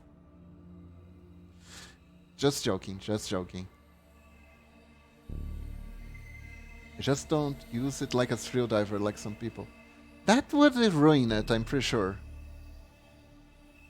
You screech to a stop in front of a red tile apartment building. Agathon jumps out of the car and starts running, leaving you to take the keys from the ignition and close the doors. Agathon disappears up the stairs and you follow his agitated shouting. Abuela! It's me, Javi! You get to the 5th floor, landing after a run that would have left you in mortal self-winded, to find Agathon banging on an apartment door and fiddling with his key ring. After a few of the neighbors poke their heads out into the hallway, but nobody intervenes. Agathon finds the right key and slams the door open, running inside. You follow, entering what looks like the home of an old Mexican lady. There are portraits on the mantelpiece and a crucifix on the wall. Not surprising considering it's an abuela. The apartment smells musty with old age, and you detect a faint odor of vampiric blood. Sylvia! Where are you? You come to the living room to find a body covered by a blanket in the corner of a sofa. Uh-oh. The television is on, but the sound is off. Looks like a Spanish language channel. Agathon tears at the blanket, pulling it away in a panic. You realize that what was on TV was Telemundo all along. He reveals an old woman, waking up in a bleary-eyed confusion. Javi? Why are you barging in like this? Who's your friend? You're alive, Abuela. Agathon hugs the old lady, and then turns to you. You have to introduce yourself. I'll check the wards, something triggered them, and I'll have to see if they still work. Sylvia snuggles deep into her blankets. This is vampire business, isn't it? Always when there's trouble, it is the vampires. You stare at her, startled. Clearly the masquerade hasn't held in this household.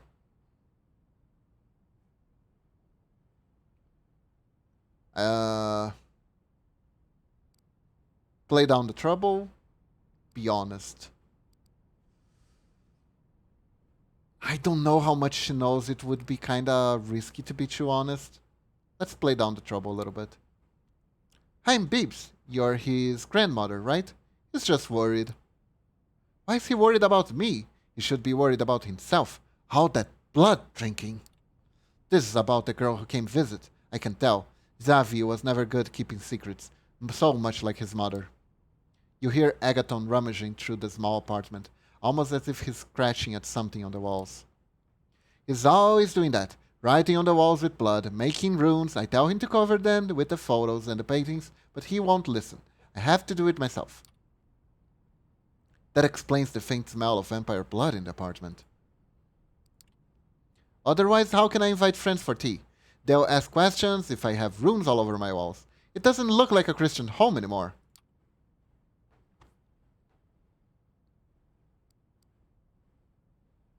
The girl who visited, was her name Juno? The girl who was here earlier, was her name Juno? Yes, that's right. Pretty name, I suppose. She was just the kind of girl Agathon used to fall for. She was a vampire too, I expect. Are you a vampire? You're not a vampire too, are you? Surprised by the suggestion, Sylvia laughs uproariously, mirth convulsing from her age frame. Oh no, please don't say things like that. I'm an old woman. Laughing hurts. Agathon returns to the living room, still agitated.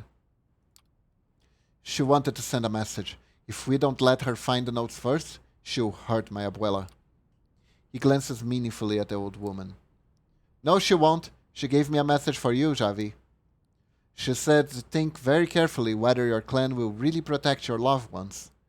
No, Sylvia, that's exactly the kind of threat that you make when you're saying about hurting your grandma. Agathon stares at Sylvia, stunned and confused. She was here to tell me that? Maybe that's good. It doesn't sound like she wants to hurt you. Really? I think that's exactly the kind of thing you say menacingly to pretend you're going to hurt someone. She was a nice girl, I can tell. Oh, Abuela. Beebs, let's go. This is all we can do here. You say your goodbyes, and soon you're back outside, sitting in Agathon's car. What a catastrophe! To think Juno was there. The wards triggered when a vampire entered the perimeter, so Juno was there just as I was doing the ritual in the park. I'll take it to your haven. Agathon starts the car and begins to drive toward Manhattan. He appears agitated, emotions coursing under his stoic face. Oh, we don't have the message. What do you think Juno meant by that message? As far as trying to be a stickler for the masquerade, I know it's gonna be pretty useless. Like, it's just his grandma, it's an old lady, no one's going to really listen, right? And who cares? He just wants to keep his Nana safe while she's still alive. So fuck it. She's telling me that if push comes to shove, the Tremere will kill my grandma to protect the masquerade or other kindred's interest. As if I didn't know that. Agathon is gripping the steering wheel harder than he should, although he's back to his usual careful driving self.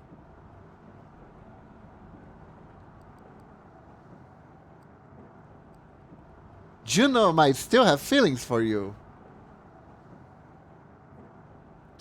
I feel like this is too intimate. Let's be nice. Let's be nice. I'm sorry this happened to your grandmother and that you have to fear for her safety.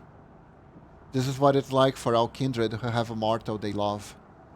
The thing is, if you don't want to lose your battle with the beast, you should probably hold on to those relationships anyway, even when it hurts. Agathon drops you off in front of your haven. The experience leaves you with a disquieting thought. You met Agathon's grandmother under awkward circumstances, but he clearly loves her very much. You don't know enough about the world of the kindred to say whether that's normal or not. It seems to keep Agathon connected to the world in a way that feels alien for some of the other kindred you've met. Perhaps there is a lesson in that.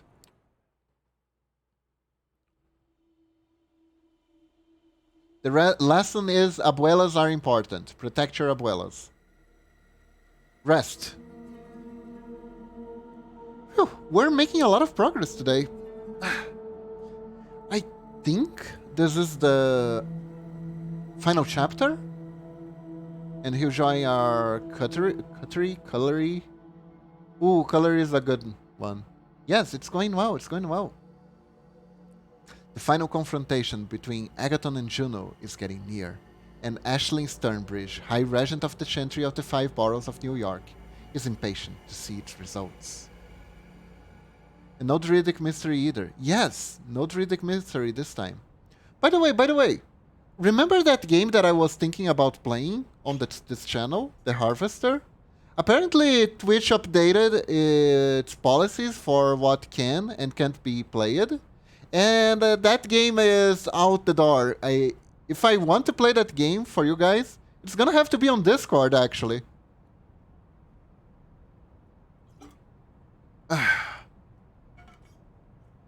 Yeah.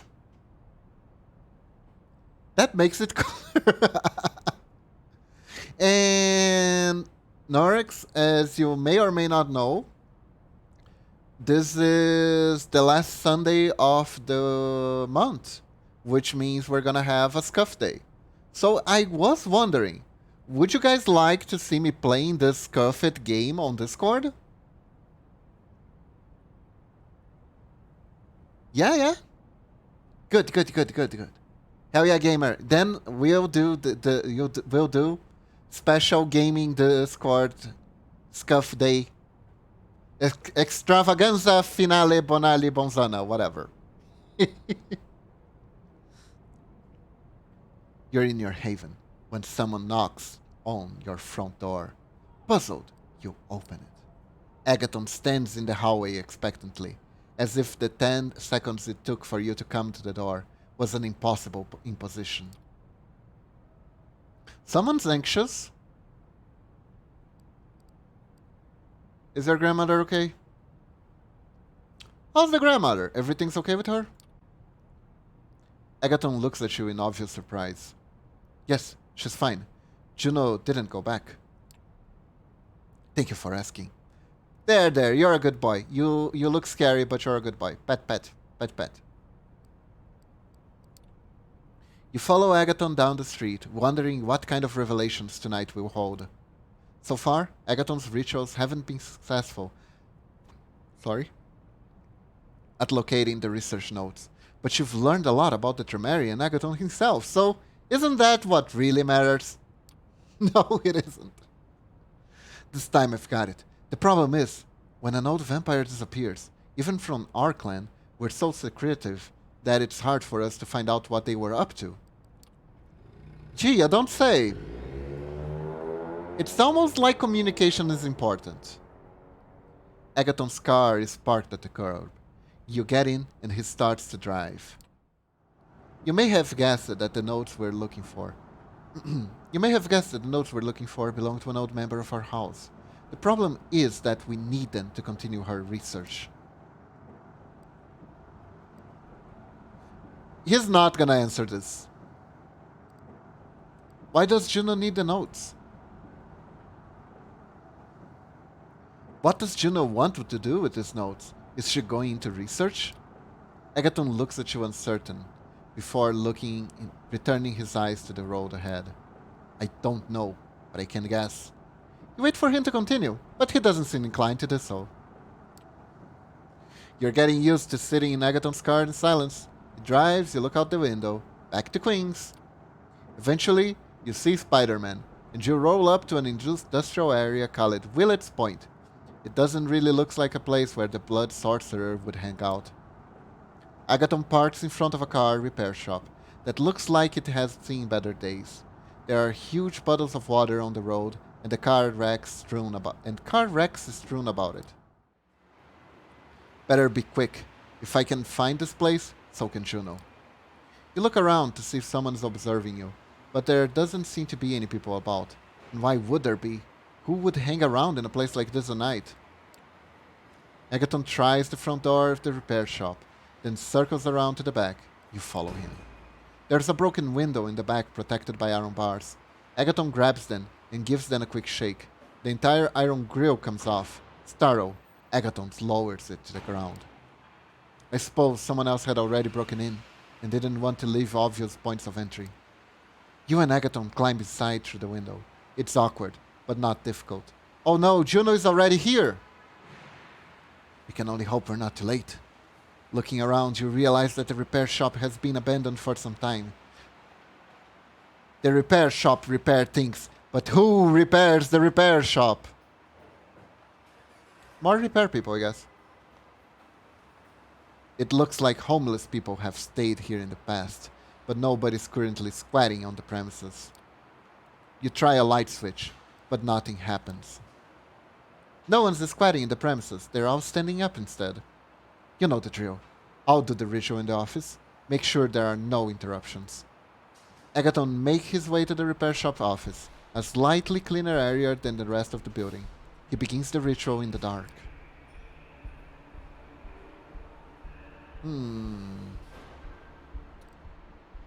We should be patient. We should be patient. You lean against the grimy wall. Grimy. No one's squatting here. There are no individuals of Slavic descent nearby. And there's not a convenience store in sight for delinquents to squat. Agathon murmurs the strange words required by his blood magic and takes carefully measured steps across the filthy floor. You wait patiently as he performs the ritual. It feels like it's taking longer than usual, leaving you time to scan the room. Streetlights filter in from outside, but it's still pretty dark. A ratty sleeping bag lies on the floor. I thought a rat was sleeping on the floor. Wonder what a warlock might have wanted in a place like this. There's a small TV on the desk, probably from the 90s. Looking closer, you realize there's a post-it note on the middle of the TV screen. You take it. It reads, "Loser, signed Juno." Agathon stops gesturing. "They're not here. How is that possible?"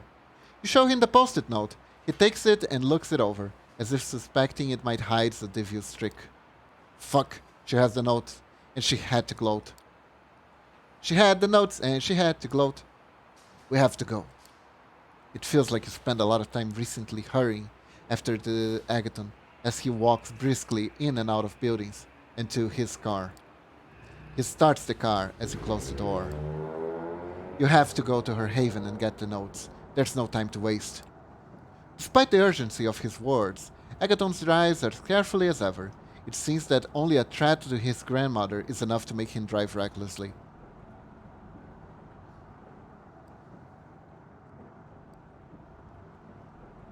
What do we do with her? Is she an enemy?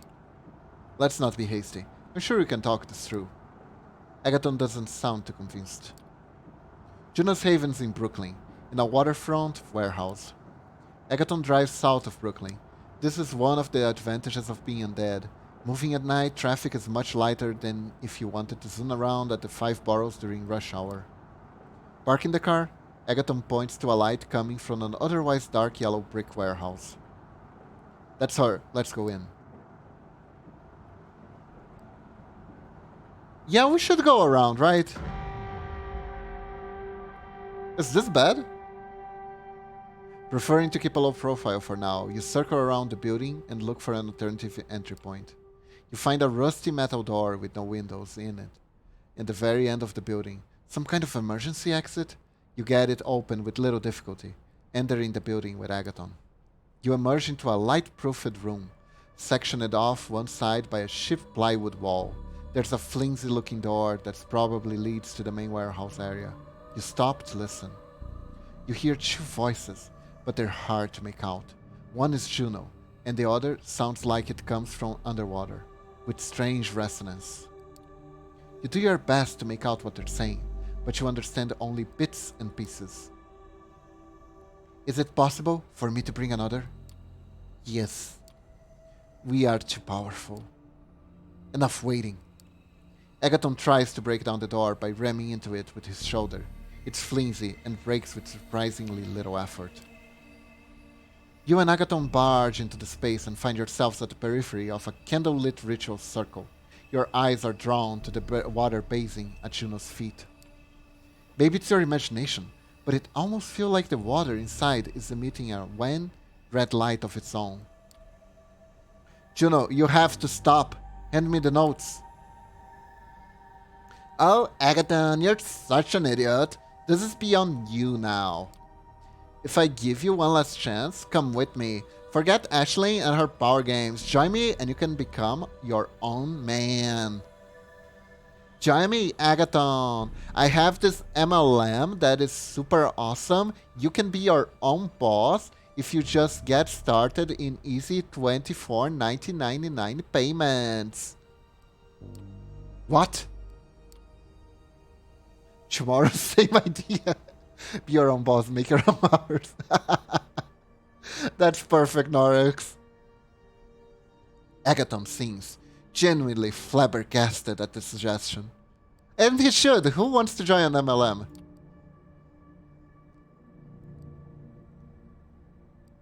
Don't listen, Agathon! Who's your contact, Juno? Hand over the notes. I don't think he's going to listen. He's like, what the fuck did you just say to me? That's what flabbergasted mean, right? Hand over the notes now. If you escape with them, the Tremere will never stop hunting you. Freka got ignored. Juno ignores you and continues talking to Agathon. Please, Agathon, it's not too late. Come with me. Join the MLM side. The only furniture inside this ritual circle is a folding chair with an old stained folder, bulging with papers. Flabbergasted is just utterly bewildered as something that became completely unexpected. Ah, I see. It's like stunned by how fucking weird, unexpected, out of left field something was. So he could be considering joining her. Okay, I need to be careful with that. Juno notices your eyes dart toward it. Before you have time to move, she grabs it in her hand. You're not Tremere? You don't know those cowards like I do. They talk tough, but they're afraid of monsters in the night, the same as everyone else. Juno sighs. She doesn't look surprised at Agathon's refusal to come with her. I would have felt badly if I haven't offered you the chance. Now if you excuse me, I gotta post my latest sale with the hashtag girlboss. Come back to the Chantry with me, Juno. Talk to Ashley. You see that this is not a good idea. There's still the cooling off period. There's still time. We can get you out of that. Like you round the corner to see Turkey wielding a machine gun chasing after a pack of hyenas and firing blinding at the hip of all the while. Nice! That sounds like an amazing sight. You glance at Agathon with concern. You're no sorcerer, but fighting Juno in the middle of our ritual circle doesn't seem like a good idea. Hey Walty! Welcome! How are you doing today? Welcome! Today's your birthday, right? Happy birthday! 2 words. Fuck you. And that's the 2 words. I wonder... She was affected before. Maybe... Yeah, let's use vampiric powers. I'm doing great, and yes it is. Thank you so much. Ah, glad to hear it. Happy birthday!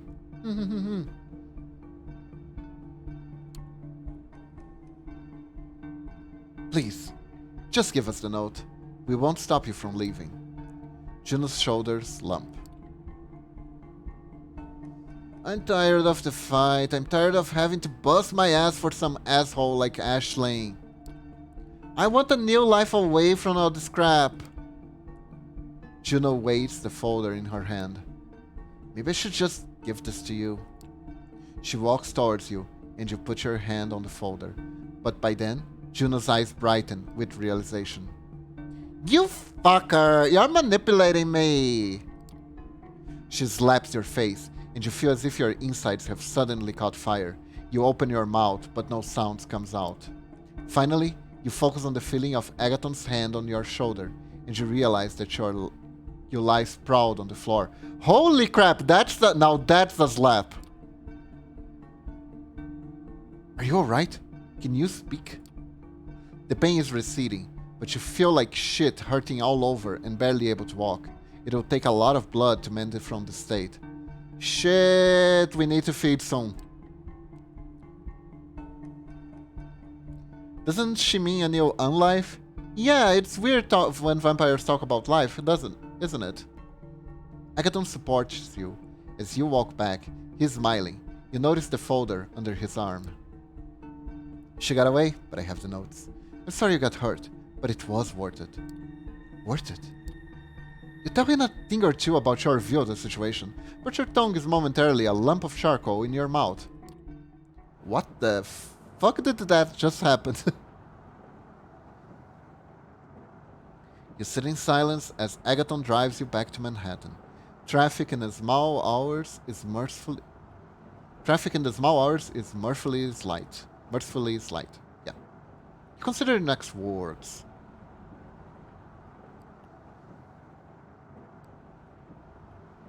What will happen to her? What will happen to Juno now? Is your clan really going to let her go? Maybe. I don't really know. We have the notes and that's what counts. Agathon sounds almost as if he wanted Juno to escape. Perhaps it really was about the research for him. You reach the occult bookstores. After Agathon parks the car, you head inside. You climb to the second floor to find Aisling Sternbridge waiting for you. She looks surprisingly casual for someone with such power. You have good news, I hope? Yes, we have the notes. Agathon hands over the folder. Aisling Sternbridge caresses the cover with obvious joy. Wonderful, you did not disappoint. What of Juno? We were not able to stop her. She escaped. Well, no matter. Agathon, you proved yourself yet again. And Beeps, looks like the pyramid had good friend in you. The pyramid? What's the pyramid? The pyramid. A traditional hierarchy of blood bonds reaching from the top to the bottom of the pyramid, used to define the Tremere. But after the fall of Vienna, their blood has recoiled and aborted all such connections. As such, it can no longer blood-bound other kindred, without the rigid structure ordering their clan into the rank and value. Some warlocks find themselves competing for any thing that might allow them to regain some of their former power. Oh. So it's a scheme, right? I remember the card scene. Did you call him a fuckboy again? No. I managed to be polite this time, Whiskey. I think he's starting to like us, actually. Oh fuck, it is a pyramid scheme. No! Did I tell you guys about the time that I was asked to join a pyramid scheme when I was looking for a job as an English teacher? I probably did. But I'm not sure. I think pyramid head scheme. Oh my god. Yes, the pyramid head scheme. Join today. Get your own pyramid head. I haven't heard the story. So, Whiskey. This basically how it went was I was looking for something I could do part-time, right? And my mother remembered that she knew a guy who owned a chain of English language schools. And I think she talked to him, sent like a message or something. And it was like, yeah, sure, send him over to one of our units and we'll gladly give him a chance. And I was like, oh, this is so cool. Okay. So I went there. And instead of a job interview, I got a presentation telling why I should choose to teach at their school with their method, with a bunch of people smiling in front of a screen, in front of the camera, telling how they found their financial independence by joining the school. And I was like, what the fuck is this? This is not normal. What is happening? And basically the whole stitch was that they wanted me to teach at their school, paying rent for their room, using the materials that they provide me, right? Only the materials that they provide me and nothing else, using their method, which I would have to pay for the trainment to learn. And I was supposed to be the one who recruited new clients into the school. And if I couldn't find any new clients, then I guess they would refer students to me, but I would gain less money from giving classes to students that they refer to me, rather than the students that I recruited myself. And I was also supposed to recruit other teachers, and I would gain a fraction of their earnings when they taught to other students. And I was like, I was mentally face palming because I was like, this is a pyramid scheme disguised as a foreign language class. What the hell is happening here? I was flabbergasted. I really was flabbergasted. And I remember I asked a few questions to the lady who was showing the videos to me, and I tried to be civil about it. But I remember that she kind of realized that I wasn't, that it didn't work at all on me.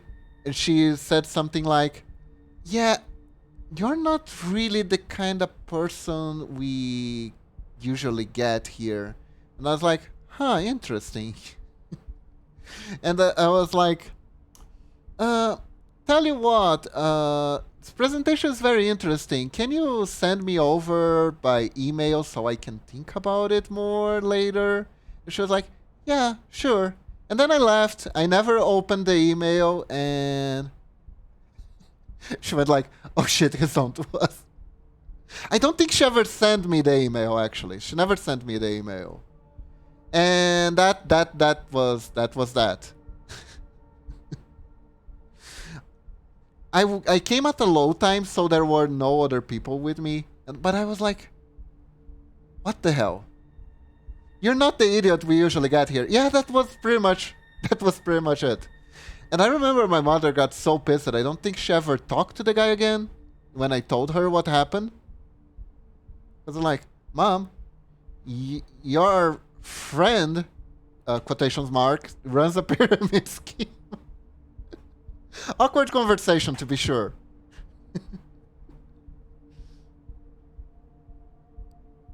Very awkward conversation. Let's just accept the compliment in silence here. You nod, not saying anything. Agathon looks relieved. You leave the bookstore with praise ringing in your ears. Even the taciturn Agathon manages a smile. You have no idea what will happen with the notes, but you feel that you have reached an understanding with Agathon. You are not like others. Not one of us! Not one of us! Good thing I didn't get chased out by a mob of brainwashed English teachers, right? Oh, by the way, their teaching system, she actually got into the teaching system, was absolute garbage. You know those teaching, there are many theories about teaching foreign languages and teaching language in general, and I think they were actually using the worst one possible, because basically how they wanted to wanted us to teach English was to use books that didn't have the spelling. We weren't supposed to teach grammar or spelling for at least 1 year. We're only supposed to teach the words, and we were supposed to write them phonetically. And I mean phonetically according to the Portuguese language, And we're supposed to do that for a year with like cue cards and shit. And only after like 1 year and a half, we would start gradually teaching them to spell correctly, which means we'd have to go over every single freaking word they already learned. And then, okay, so actually just kidding, this is how you actually write it. So they would be illiterate, they would be complete illiterates in English for 1 year and a half, and this was supposed to help. And like English, there's no rhyme or reason on how you spell things. You're just supposed to learn the words. Unfortunately. So, like, it was bad. It was bad. It was bad. To be honest, I doubt most middle-aged MLM moms are gonna be able to keep up with Beeves in his prime. Beeves, imagine that teaching method and have to do it all via text chat only. That's why I say text is a horrible medium for conveying pronunciation. Yeah, I know, I know. I agree, I agree. But yeah, I was so... I don't even know the word for it. Like, disappointed, obviously, but a bit higher than that. But yeah, perhaps that is enough in this world of backstabbing and betrayal that you now inhabit. Wow, game wrapped up my story pretty well. I grew up speaking and writing English. Don't ask me how spelling works. Right, I know, I know. You know, if I ever... Hopefully I don't have to go back to teaching English, but if I ever go back to teaching English, that's gonna be like the first thing I tell my students. Oh, don't worry that you don't... you need to learn to spell properly, of course. But also, whenever you fail, remember this. Native speakers also fail to spell a lot of things. So, it's alright. It's alright. If you're spelling correctly, sometimes you're actually being better than a native speaker. Maybe that will be a good incentive. You had a full-on, I'm not mad, just disappointed moment. I mean, I was pretty mad too, not gonna lie. Like, how dare you get my hopes up? And then do that. Last time you failed to resolve your situation with the stalker. You have to handle that one way or another. We got the nosy reporter, the stalker, and Fate and Myth. We got this gumshoe in the dark. Ah, the Nosferatu.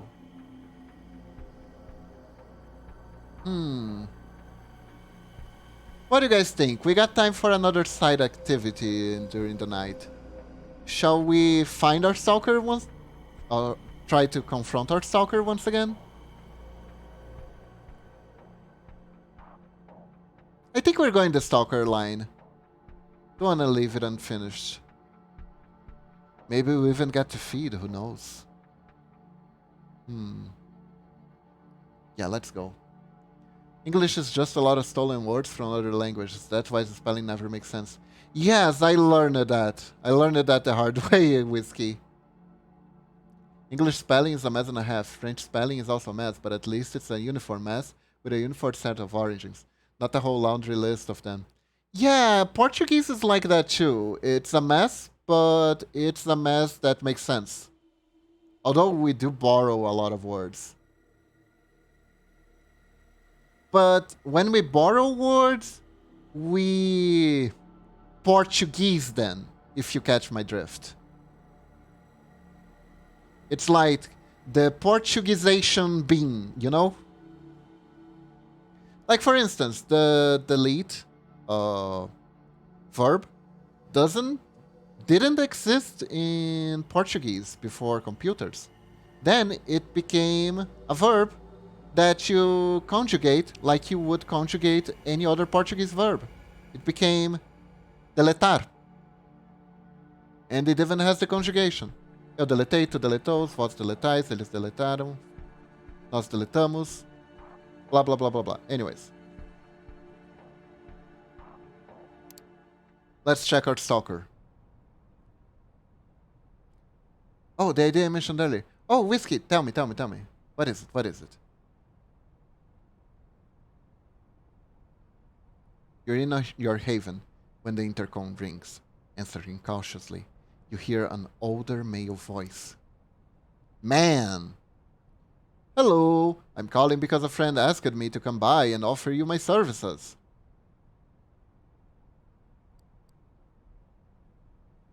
Huh? English is a lot of words from different languages absorbed over time, stolen and adapted from initiative languages over the millennia. But all with the pronunciation of a now extinct culture, whose only linguistic cousin is currently dying out and almost gone from the world. Wow. I have so many questions. I want to ask all of these. What you mean I have to do only one? An animated BRB screen with my fox running to the restroom. Ah, that sounds cute. That sounds cute. Would it be the same bar? The same bar background? And I can make it in the same style, but then I do the new animations for the runaway. I can do that. I can also... but how do we loop that, is the question. I can make a loop version where you go away, and then after a little while you come back. I could make a non... Yeah, an infinite run into the bathroom. Like, I don't know, making you holding your crotch like you're about to pee yourself because you're running to the bathroom. That's an idea, Lunatic. That's definitely an idea.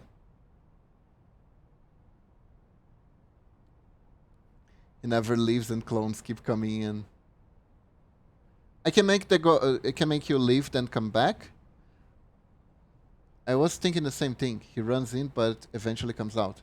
Ah, makes sense, makes sense. Can make like a desperate run and then coming back relieved. That's another thing. Oh, minor lunatics. Minor lunatics.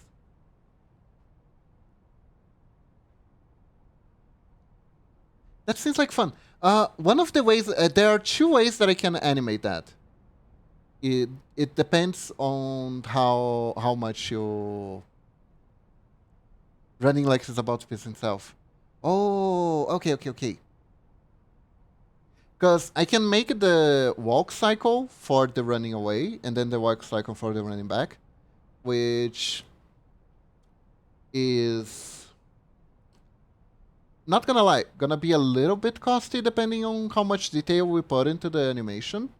I could also make kind of like a blurb. Let me show you something. Hold up. I can show this. Let's see. This is a really huge commission that I had to make.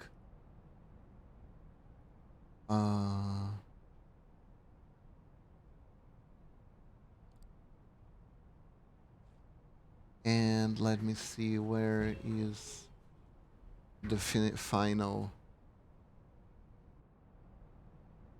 Here we go. Cost is not an issue. Wow.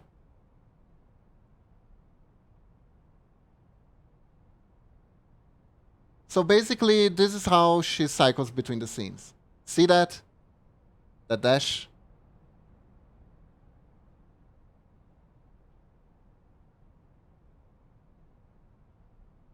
Zoom. Like that second one.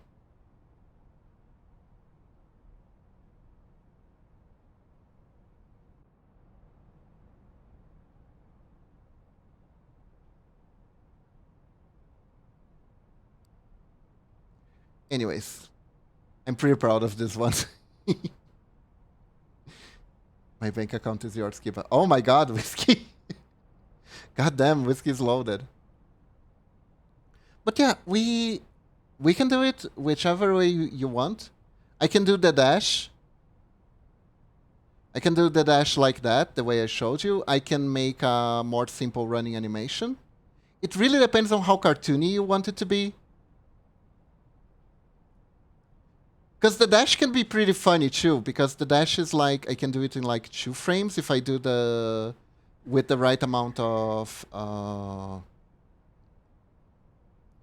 do you say, the right amount of blur? Lunatic, it's alright, it's alright. You already support me a lot, okay? With the right amount of blur, we can make like him dash really, really fast, but there will be a bit less emphasis on the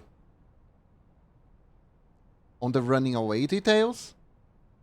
And I'm just gonna ask you one thing, because right now I'm doing 2 simultaneous commissions, right? They both literally asked me at the same day at the same time and paid at the same time, so I can't really prioritize one over the other.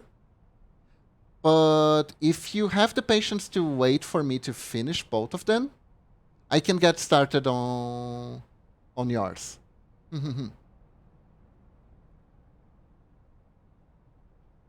On yours too, if you feel like it. I don't mind waiting. All right, thank you, thank you. Then I will add you to the waiting list, and we'll go over the details. We can go over the details on Discord. I want to make sure I can charge you fairly, what's both fairly and looks cooler at the same time. Okay?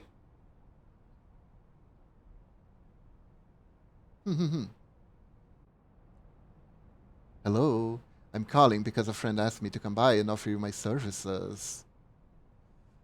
Sweaty boy, what does Sweaty boy want with us? What do you mean services? You know, services. You know what I'm talking about? No, I don't. Are you a gigolo by any chance? The man sounds strangely excited, breathing hard. Guys, I think he might be a gigolo. Or at least a creep on the internet who thinks he's a gigolo. Is this a sex thing? Thank you, Gabe. Thank you so much. Thank you so much, Game. Is this a sex thing? No. I mean, not in that way. Oh yes, you were very tasty in V Rising last Saturday. Delicious wolf blood. Hey. That may come back to bite you, Whiskey. That may come back to bite you. I know you're one of them. Please, it's alright. I don't mind. You can drink with me, if you understand what I mean. My dude wanna be a food source. I bite harder. I doubt it. A man you never seen before is paying a visit to an apartment not many people know of, offering for you to feed from him. Wow, this is super shady.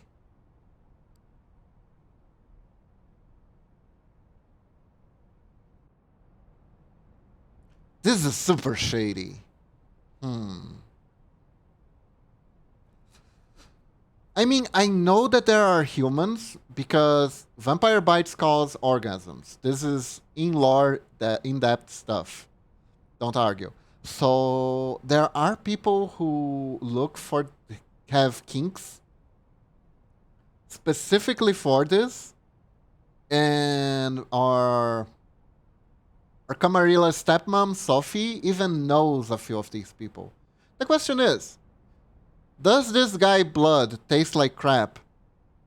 Is he laced with some kind of anti-vampire drugs made out of garlic?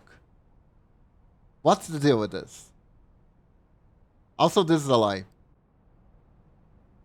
Normal biting causes... Never mind.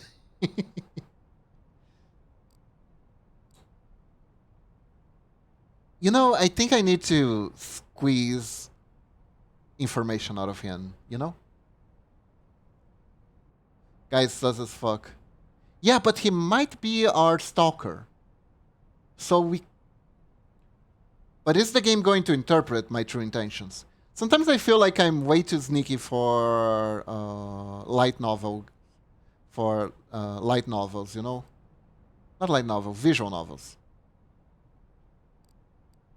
Honestly, I'm getting creeped out. I'm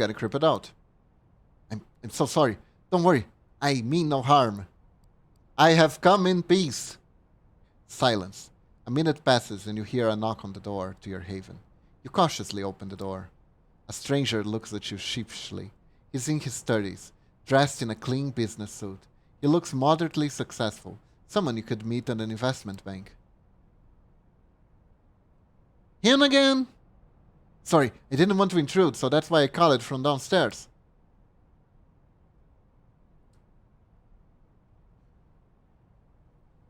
Do our power last this long? Our powers can last this long?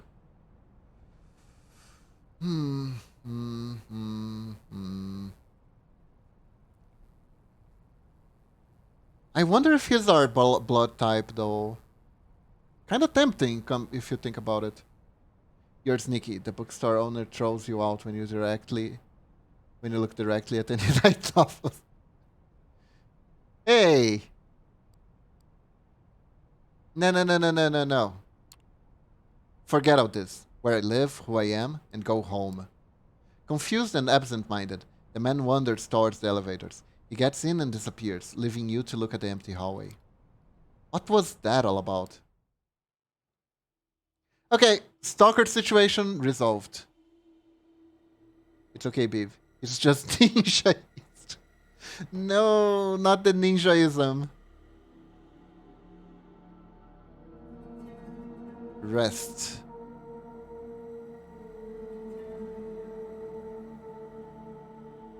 Or BBs, whichever's the worst. Okay, so technically I still have to recruit one more. So we got Nosferatu Detective and Berserker Gal. I kind of want a Berserker Gal now. I want to know what her deal is.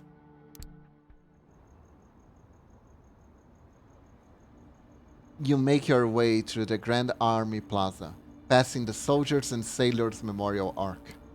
You can't help but feel a tinge of nostalgia as you picture the place you've seen countless times, in broad daylight, teeming with life. You quickly get over it and passes through the Northwest Gate into Prospector Park. You know, come to think of it, this is the thing that we don't usually think when we think about vampires, but it must be pretty freaking weird to never see the light of day again.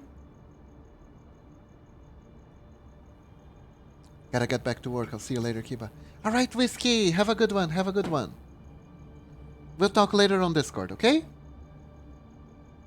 Thank you so much.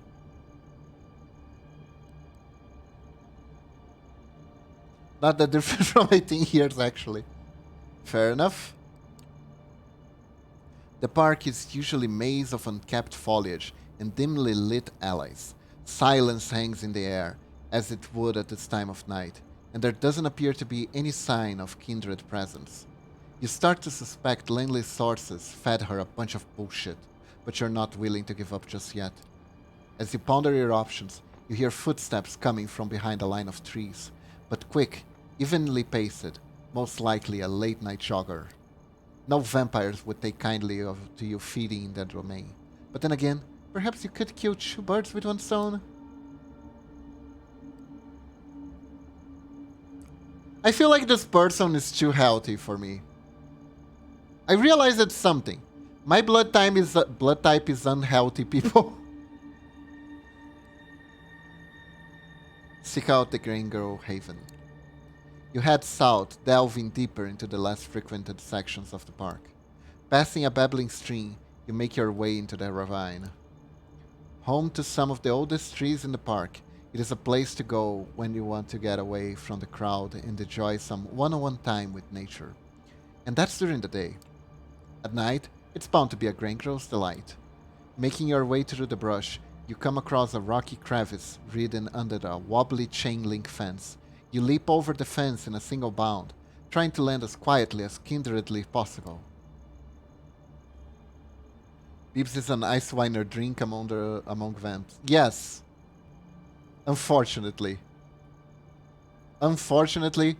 At least that's the conclusion I took from the successful feeding versus the unsuccessful one.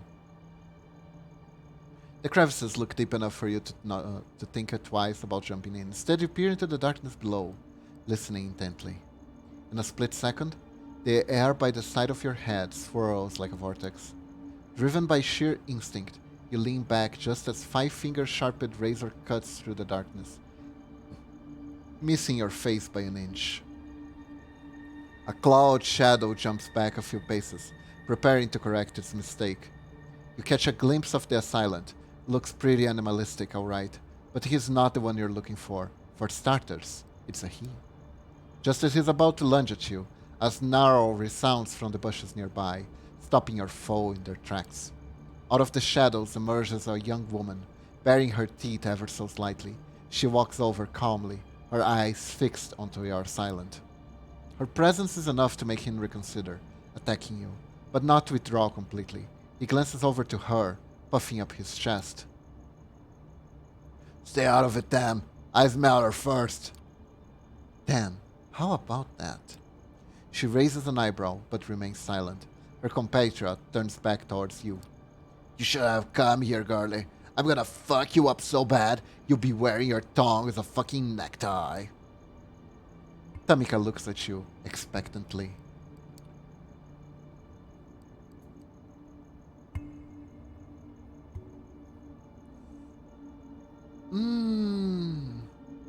I feel like Gangrel are actually protected against mind powers. Because they're not very mindful. Do I fight? I feel like I need to fight in order to be respected.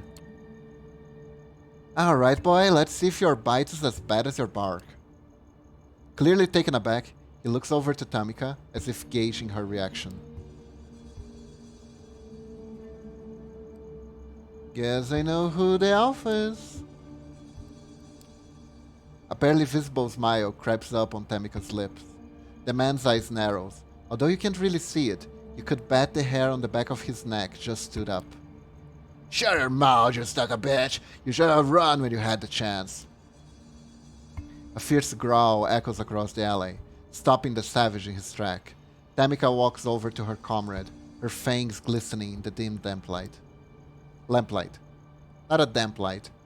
She puts her hands on the side of his head, caressing his hair and tugging at his ears, as if she's scolding a puppy. She leans over and speaks in a voice that's firm, yet oddly affectionate. It's okay, Ro. I'll handle it from here. The male gangrel looks at her with a mix of timidity and resentment. Then he turns back towards you. You wanna waste time on this bitch, Dan? Be my guest. I hope I never have to say his voice again. It kinda burned my throat. Anyways, having said his piece, Raoul retreats into the shadows. Although, if you were to guess, he's likely to stay within earshot. No wonder this franchise attracts all kind of visions. Right, Norex? Right? There is a lot going on here. There's a lot going on with Vampire the Masquerade. With her companions gone, Tamika turns to you once more. What do you want?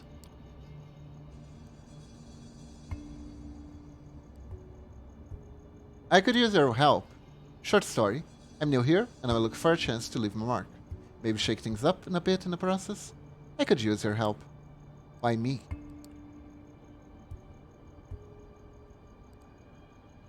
Why not? I feel like answering this. Why not? An inkling of a smile creeps across her lips. I think I'm seeing eye to eye with her. Let's just get one thing straight. If you're looking for a hired gun, I'm not the type.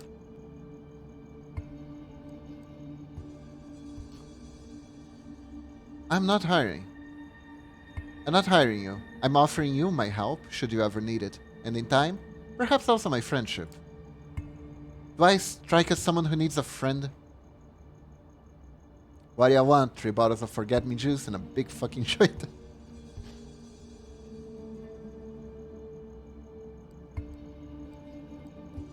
You're looking for a way out. Strike me as someone looking for a way out. Out of this park, for starters. Is that why you're here? To break me out? Are you my ticket out of here?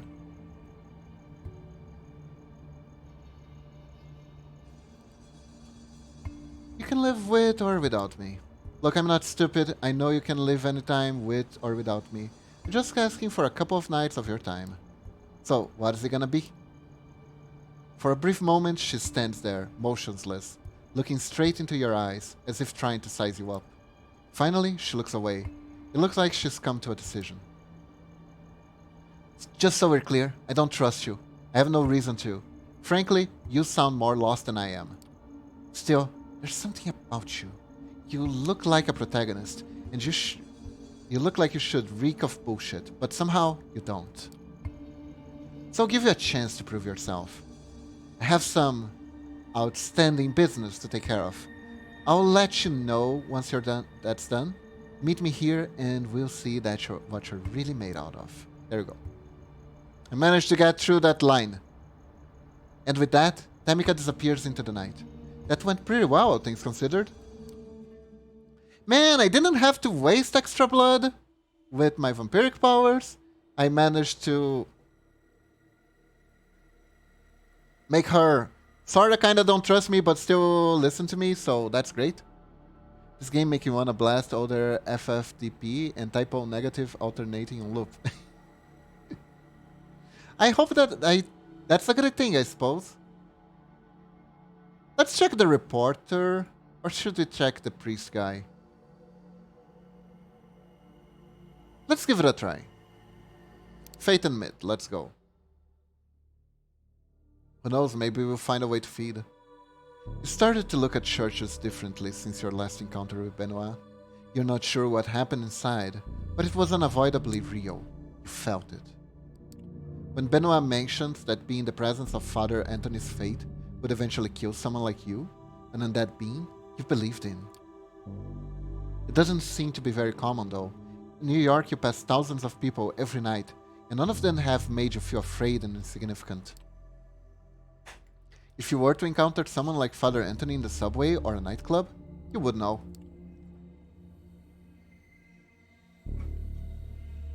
There are many churches in the 5 boroughs, and you're pretty sure most of them don't contain someone whose fate can touch you in this way. Yet, you've become wary. They just might. Maybe one day I'll tell you a longer story, and then you can judge if that's a good thing, because I sure fucking can't. Alright, Norix. I'll listen to that. And I will judge. Still, tonight, the cathedral looks as before, a striking landmark acting as a symbol of fate for people who have no idea that vampires exist in their midst. For them, questions of fate and myth are theoretical or philosophical. For you, those same questions suddenly define the meaning of your new existence. You sneak into the cathedral, like an old hand, as if going to church has been a regular part of your life. Inside, the cathedral is almost deserted. You're not sure if you're meeting Benoit alone. The idea of feeling Father Anthony's fate on your undead flesh freezes you with terror. Benoit is waiting for you in the front pews of the cathedral, in the exact same spot where you saw Father Anthony. You know, I had no idea that those little seats at the church were called pews for the longest time. Worried, you approach, but you don't feel the touch of the fate that shook you before. Benoit nods as you sit next to him in the pew.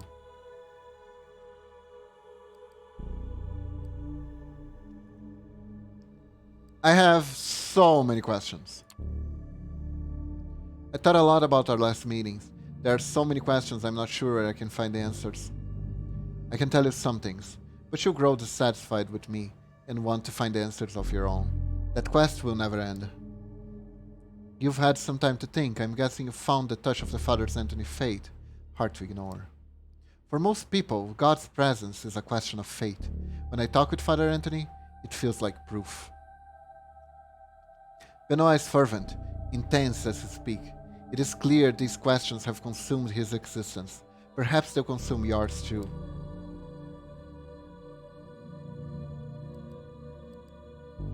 What does the Camarilla believe?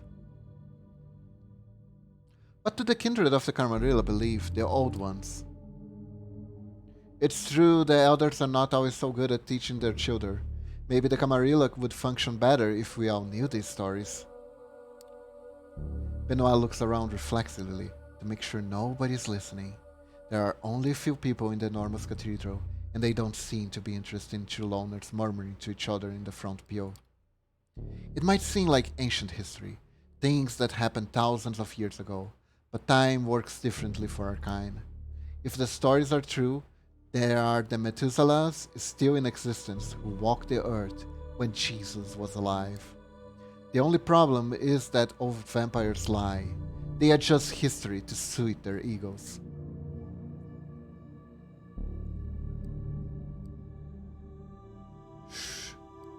So, let's focus on what we can verify. Shouldn't we focus on what we can verify here and now? Our blood, the effects of Father Anthony's beliefs? I suppose that would be a scientific approach. Still, I can't let go of the idea that the old stories will tell us something. This is how the story goes.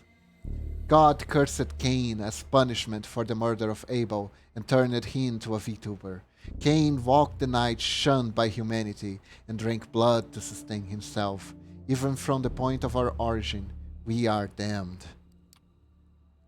However, the story becomes really interesting when King Bela appears and when we move forward. Cain created more of our kind, often referred to as the second generation. I don't know why, but the fact that the Syndicate is having a second generation and the fact that I shoved Cain into this is really funny to me for some reason. You can check out their channels. Don't forget to follow the Sin Syndicate Twitter for more details. They lived in the first city, later called Enoch, ruling openly over the city's humans inhabitants. I see the first city as Cain's redemption. Cursed by God to wander, he remade himself as a ruler and a lawgiver, acting as an immortal shepherd to humanity. No, that's definitely the wrong Cain. It only started to go wrong when the second generation begat the third and vampires started to run amok. Oh. So the third generation? The punishment is an interesting one. The superpowered part is neat, but immortality can be a curse of all of its own. Especially if the only ones who can bypass it are your own treacherous, envious kind of successors, your children. Yeah. That is kind of the punishment for betrayal. And I guess the idea is that vampires are treacherous and always backstabbing each other because of Cain's original sin of betrayal. I mean, technically the original sin is supposed to be the apple thing, but whatever. So the third generation, also known as the Antediluvians, who founded the great vampire clans. You can trace a direct lineage of blood to the Antediluvians of your clan. We know much more about them. We know about the second generation. After the first city, Cain largely departs the story. Perhaps he was disheartened by the depredation of his descendants. The Antediluvians went on to build a second city, in imitation of the first, but it's doubtful their rule was just. There are people moving in the cathedral, and both you and Benoit have made sure that none get close enough to hear you talk. Many more of the people you've seen have been elderly or disabled, so it's not surprising that you hear the squeak of a wheelchair. The concept of inherited sin or hereditary sin is a big thing in the Arab brand of Catholicism. The winters here were taken as the regular punishment for Adam and Eve's original sin. Huh. Yeah, I guess that's like religion sometimes tries to find the answers for things, and one of the answers is, why does this suck? And the answer they gave was, because your great grandparents fuck it up royally. You're supposed to just live with that. What alarms you more is that you overhear another woman speaking with a Russian accent mention Father Anthony. Let's find Father Anthony and see if he can help us. From what I heard, he's an exceptional man. You turn to look and see two men and a woman. All three are in the 50s, clearly well worn by life. One of the men pushes the woman in a wheelchair. She is dark-haired and intense, seemingly only half in this world. Yeah, exceptional, but he doesn't like moles. Oh no, what does he have against burrow mammals? The speaker is the shorter of the men, more animated and worried. He was probably a strong man in his youth, perhaps even an athlete. His voice carries a Midwestern accent. We're only interested in whether he likes blank bodies. The hell's a blank body? You and Benoit look at each other. This is bad news. Whoever these trees are, they can't be good for you. We need to get out. Let's meet outside. Move discreetly to the side. Better not call attention to yourself. You decide to move to the side of the cathedral and pretend to pray at an altar. You walk casually toward the side, away from the three approaching mortals. You feel their eyes boring into your back, but you force yourself to be cool. Benoit is nowhere to be seen. You blinked and he disappeared in a burst of speed. You are worried that it was too conspicuous, but maybe the mortals missed it. You pretend to admire the architecture for a while before glancing back at the trio. They have settled at the exact spot you just occupied, apparently waiting for something and conversing in hushed tones. Once you're sure their attention is elsewhere, you start walking briskly down the side aisle toward the exit. Time to visit Grandma. Alright, Valve, have a good one. Hope your grandma's okay. Have a good visit. Unsurprising people would think that. When Napoleon's people passed through here looking for a big lake as a landmark and found only snow, one of their outriders found a cabin. He asked the residents where the lake was. They said, you just rolled your hearts right over it. Fun! That was a close call. Fuck you, Benoit. Who were those three? Did you recognize them? I might have, I'm not sure. There's talk of a few tenacious vampire hunters living in the city. One of them is supposed to be a woman in a wheelchair. Uh-oh. Uh-oh. We got vampire hunters. Yeah, she fine as always. It's just, why not visit? She was legit 25 steps away.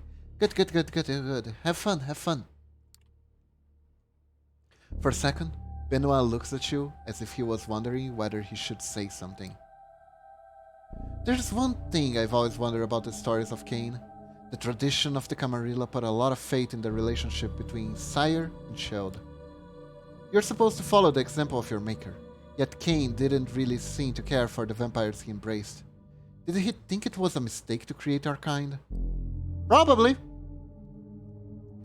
Benoit is the French version of Benedict, pronounced something like Benoit, emphasis on the second syllable. Benoit. Ah, I see. It sort of looks like Waluigi. Hipster Waluigi, everybody.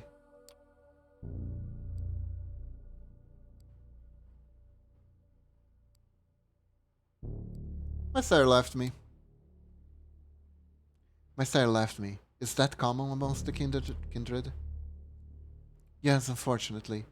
The kindred are selfish and cruel. You know, I'm Sophie's child, and you're her protege. It is amazing that we share an appreciation for the mythologies of our kind, considering Sophie has little interest in questions of the spirit. You stare at Benoit. You knew there's something he wasn't telling you, but in all the talk about Cain in the first city, you forgot about it. Now your only question is, what does this mean? Does Sophie know her child's talking to you? Probably not. Don't hold it against me, but I admit finding some pleasure in seeing you suffer the effects of Father Anthony's fate. I suppose that's the demon in me. Not cool, Benoit. Not cool. Fuck you, that was not okay. Do that again and I'll make sure you regret it. You get over it. You know, we should meet again. We talked so much about myth, but maybe that's cowardly when the reality of fate is right in front of us. I'll introduce you to Father Anthony. You nod, unsure whether that's a good idea. Benoit walks away and you follow his example, not wanting to hang around the cathedral any longer. Oh, we should rest. Nice, nice, nice, nice, nice. We cleared a lot of events. I think we still have time for one more. You come back to your haven after a long night's out. Right before you open the door, you notice something strange. The sound of television are coming from your apartment. Madman, if you're not mistaken. I don't remember if that's the series that people said good things about. That's about a bunch of asshole people being assholes. Maybe. Or maybe that's the bad series that everyone talked about asshole people being assholes. I'm not sure now.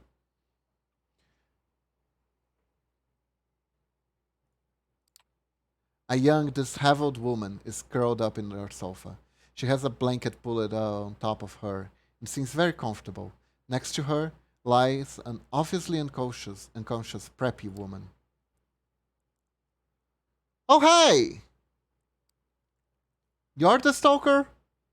Oh, you're home. The woman reaches for the remote and put Madman on pause. You weren't home, so I started without you. You know, Netflix and chill. Join me. There's space on the sofa. I brought us a snack. You didn't enjoy the one I gave you before, but this is a different type. What the fuck is going on here? This is not good. Oh, I forgot. My name is Adelaide. Adelaide Davis. I like you a lot. Help yourself and settle in.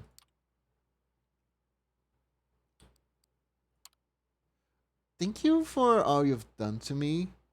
Still, the sun's coming up soon. You don't want to get caught here. Oh, that's so sweet. I don't mind. I can spend the day with you.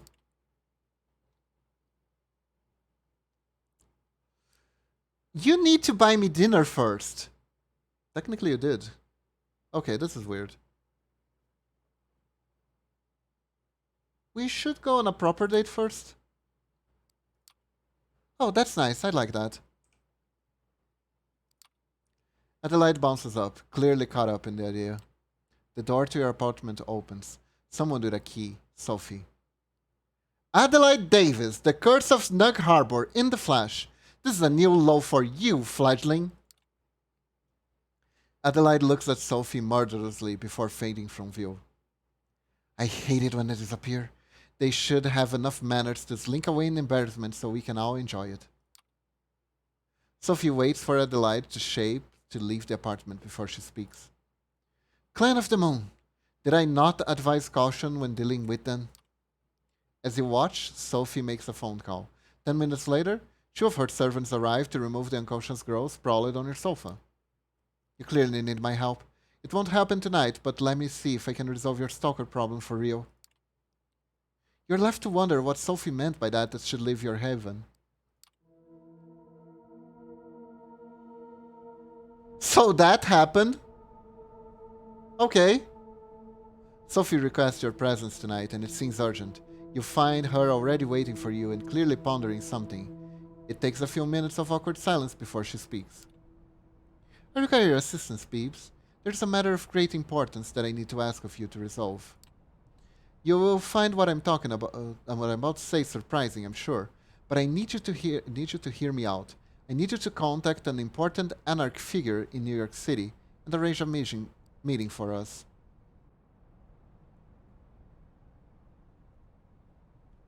I'll be setting a trap, right? That meeting is a trap, right? You need me to set it up so you can deal a blow to them? No, not immediately, anyways. I intend to meet them in good faith. I realize how ridiculous that may sound to you. You will find that with this, as with many other things, the Camarilla's policies have more than their share of hypocrisy inherent to them. It comes hand in hand with using medieval power structures. Neat, right? What we are forbidden to do, the prince may do willingly. Some of these things can be done in the open, while others are kept secret, as to not invite discord and discontent. I need to contact a man named Torque. He's an influential member of the movement and, like most of them, very suspicious of the Camarilla. That's why I'm sending you to extend my invitation.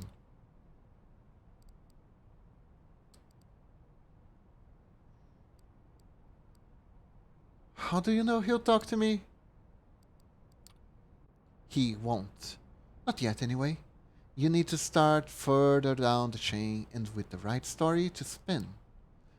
From my limited sources edging to the movement, I've gathered that your best chance to speak with Torque is to first meet with his right-hand woman, Mia. She's a regular at the club, call it the Lich Pit. Beautiful name! I think it would be best if you presented yourself as an hopeful, a fledgling looking for a place of belonging. Only after you talk to Torque directly should you mention my name and the meeting. Lying to them won't make them trust me. I don't think that's the right approach. Lying to them won't make them trust me. When they find out the truth, they won't be happy or eager to work with us. That might be true, but if you tell Mia outright that I sent you, she's likely to cut you off. She hates our sect, and it will be difficult to make her listen to reason. After tonight, I suggest that we do not speak of this again until you arrange the meeting. There are many who would jump at the chance to use this against us. With Kaiser, you have proven you can get the job done, even if it requires additional legwork. I trust you to deal with this task as quickly and as covertly as possible. Forgive me, but that's all the time I can spare tonight. What I am asking you to do is just part of a bigger whole. Trust me, it will all be worth it. I'll do my best. Not like I can say no. I know you will. Check with Gregory for the address of the Lich Pit. Have Mia introduce you to Torque. When she does, tell him I wish to meet. Let him pick the time and place, but let it be soon. If he proves too guarded, tell him I have something that will help him gather allies against Boss Lihan. That should pique his interest. Good luck, and obviously, not a word about this to anyone else. Not even any new friends you might have made in recent nights. This stays between us. The way she says that final sentence suggests a not-so-veiled threat, but her warm smile belies that impression. You want her to keep trusting you. You wouldn't want to disappoint her. Gregory gives you an address. The club is in Brooklyn. Apparently it's some kind of heavy metal bar with a dedicated concert space. Time to pay this Mia a visit. Oh nice, they animated the arms. That's cool. The place is steamy with people tonight. You arrive in the middle of a concert. The music is loud, almost deafening, and it takes you a while to get used to it. This is not your scene at all. You can barely focus through the noise, but you grit your teeth and decide to bear it. The sooner you find Mia, the sooner you get out of this hole. A group of a few dozen patrons are tightly packed together, and the smell of their sweat and youthful, excited blood overwhelms you momentarily. It's somewhat difficult that you turn to the task at hand. You heard your share about the Anarchs and how they fit into kindred politics, but you only have your short encounter in Corona Park, on which to base your actual opinion of the faction. Also seriously, if you're gonna go to a live venue, bring fucking earplugs. Yeah. I know that now.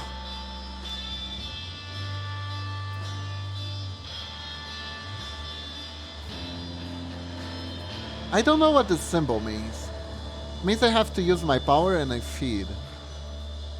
Okay, so concert goer is most likely drunk and probably a smoker, so that's our type.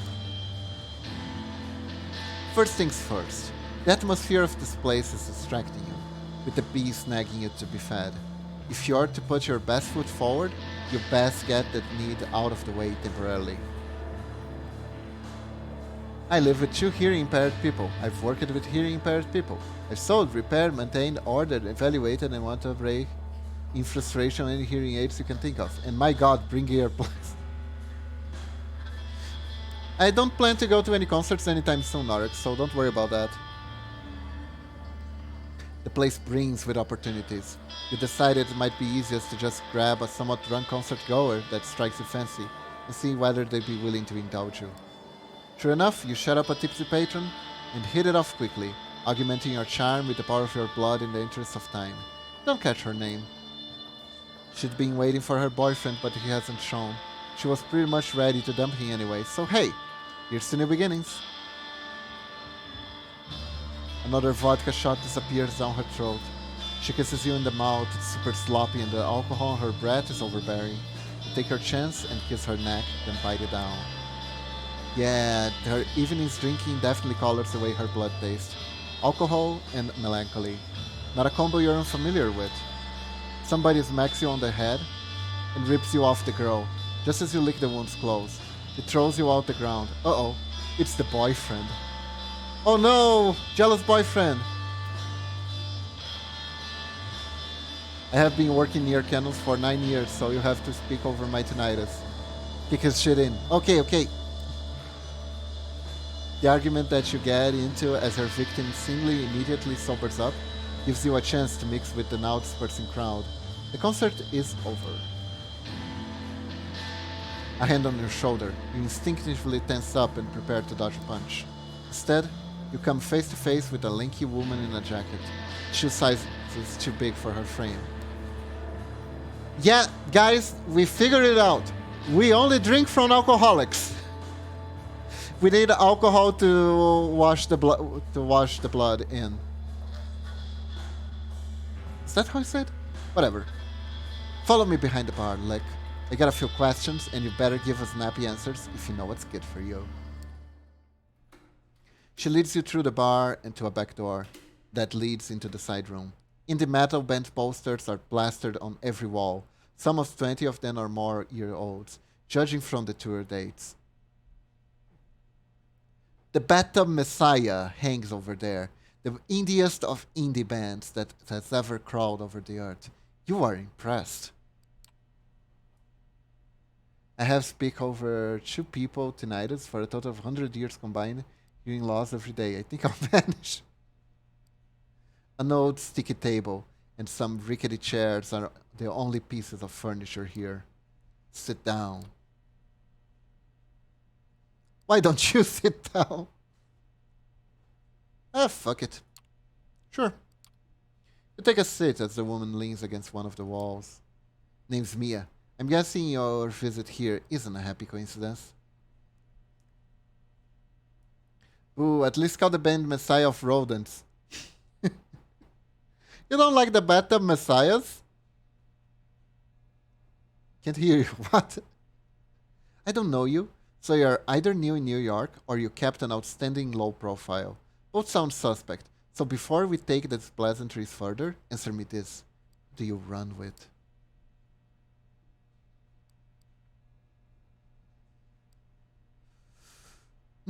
What did... Hold up, I don't need to have a memory, I can just do this.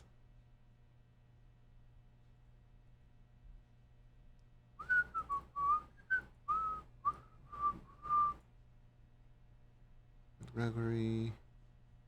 Where is anyone else? Seemed like she hates her sect with good listen reason. Anarch hopeful, a fledgling looking for a place to belong. I'm independent. I'm independent. I don't bow down to anyone. Isn't that adorable? Listen, fledgling, you don't get to be this fresh in the game and not pick a side. Those second inquisition fucks are all too happy to pick on delusional kids like you. So are the cams? So are the cams. They offer you rewards aplenty for your servitude, but never actually deliver. Fortunately for you, there's another option. But before I get to that, let's get one thing out of the way. Schlingzing. If this is some clever ploy to oust me from my domain, or if you're just here to spy on me and the movement, I'll make sure that you don't enjoy on that much longer. Got it? You can tell it's a purely rhetorical question. Right, here's the pitch. The Camarilla likes to think they're the vanilla option. What with Prince Bitch Penhart pretending that they were always in charge, but New York has never been a fully cami city. They might have won the city in '99, but cams have had their asses handed to them many times over the years, and the movement has been here at least as long as they have. Hell, I moved to New York City before World War II, and that was a good while after I saw the Camarilla for what they are. a way to keep us all subservient and in line.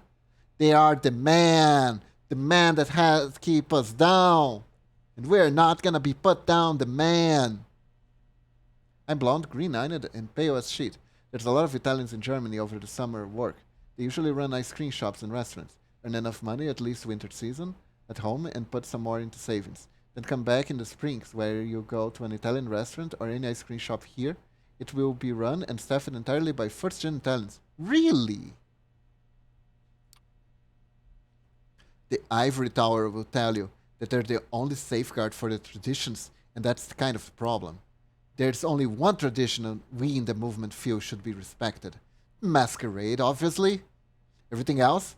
Ask the prince, and she'll tell you that the logical continuation of the masquerade. But really, just a way to keep the elders powerful and in control. The fat cats. But here's the thing. For all the talk of us bloodsuckers being solitary creatures, we need a community to keep the masquerade. Community, yes. Authority? Not so much. We need a council of peers to keep the assholes and power-drunk fledglings in check, but not a feudal prince to tell you where to feed or who to hunt down when they step on her toes. She takes a brief break of her indignant rant. There's a stereotype about Italians speaking very loudly. It is true. They yell and gesture from a distance. You always think they're fighting vigorously over a marital infidelity incident. Then you walk past and find out that no, they're just chatting about the crime show last night. Hey, just because I raise my voice sometimes when I get excited, that doesn't mean anyways.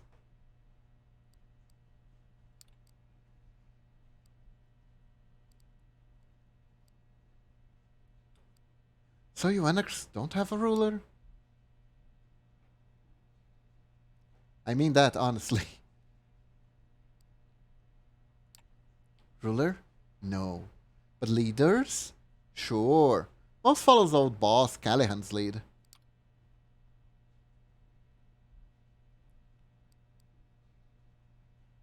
Most but not you? You make it sound like it's most, but not you. Yeah, not me. If you're concerned about being well received in the city, you might need to go through Callahan. But if you're serious about the Anarch cause itself, he's not your guy. Callahan eats up fledglings like you and shits out self-preservation. His position as Baron might be shaky now, but at least due to the fact that he's backstabbed more than his share of allies. Wait.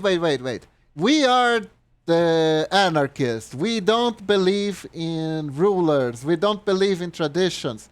We don't believe in feudal rulers. So anyways, here's our leader, the Baron. What? What the fuck, girl? You lost me. You really lost me here. Baron. At its most basic, a baron is a strong anarch who controls territories and wields authority over those living in it. How's that different from a prince? One of the most common types of baron is a lick who has a city neighbor or even just a building. The other common types is a baron who attempts to control an entire city on his own, a local strongman. He behaves suspiciously like a Camarilla prince. Yeah. Thank you, game. Thank you. I have two voice modes, a ghost semi-whisper and Italian.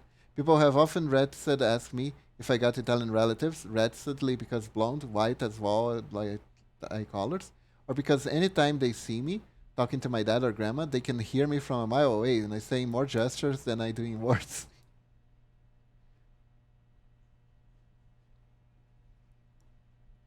I can gesticulate a lot when I'm excited, but usually I keep my hands down. It doesn't matter how bad your hearing is. If you still have any power left in those ears, you can hear me. That might be adaptive, really, if you stop to think about it. So, he's doing what any old fart in his position of power would do. He's doubling down. Negotiations are out, intimidation's in, tightening ranks as a precaution against the Second Inquisition. She surprises you by hacking and spitting on the ground in disgust. If you spend some time with the camps, that should sound very familiar to you. He's no better than Penhard or her cronies that are at this point. No, you need to contact Torque, and I wouldn't know it if it's your lucky night because I'm the lick to do it through. So, why Torque? Torque, huh? Why him? Because he's one of the good guys, or at least as good as we leeches can be. Torque is a leader, a local baron who's overseeing a small domain, but doing a very good job at it. Callahan knows this, so he's giving his shit. Torque is taking it like a champ. He's smart like that. For one of us rebels, he's got the patience of a saint. Makes you think back how things used to be way back when. If the stories are to be believed anyways. You want to meet him? I'm gonna require a show of goodwill first.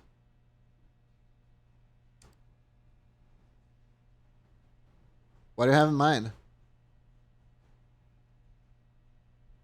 It's also how I got the reacting job, funnily enough. Ah, I see, I see. Looking for someone who can actually make these people listen. That's fair. What do you have in mind? She flashes you a mischievous half smile. Appreciate your readiness, but I don't have the details just now. As for me at the bar, when you're able, I'll leave something for you, and we'll take it from there. Now come on, I gotta go. She walks you out of the bar, and you go your separate ways. Seems like there's nothing more that you can do in return than return here later. And see if Mia really can help you contact Torque. Ooh.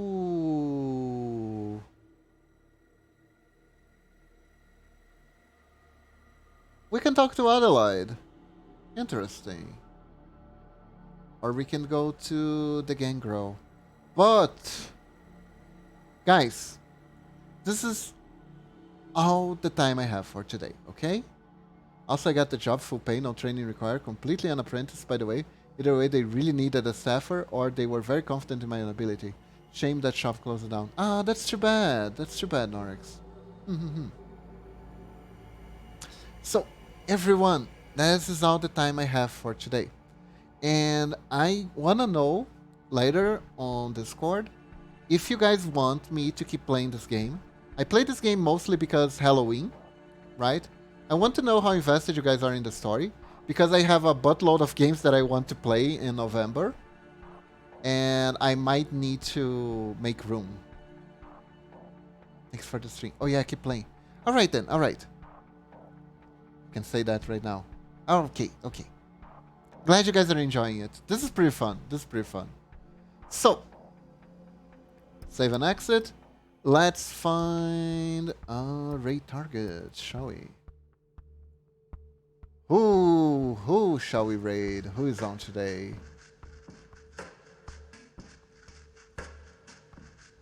We got Milia with the art. We got Bosky with Cyberpunk. We got...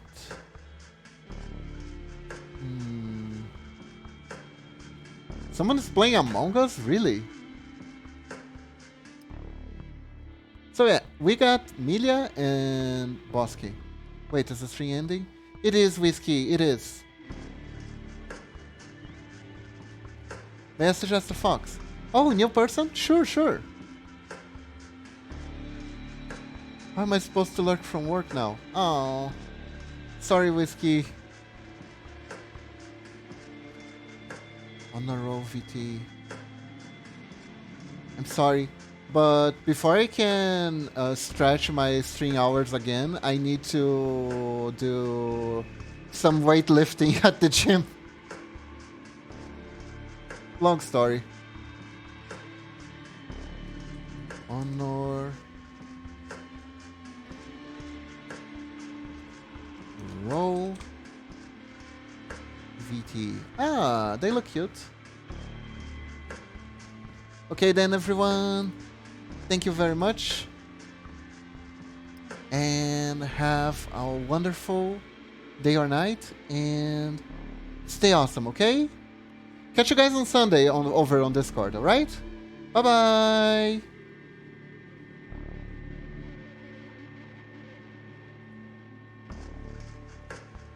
Let me search.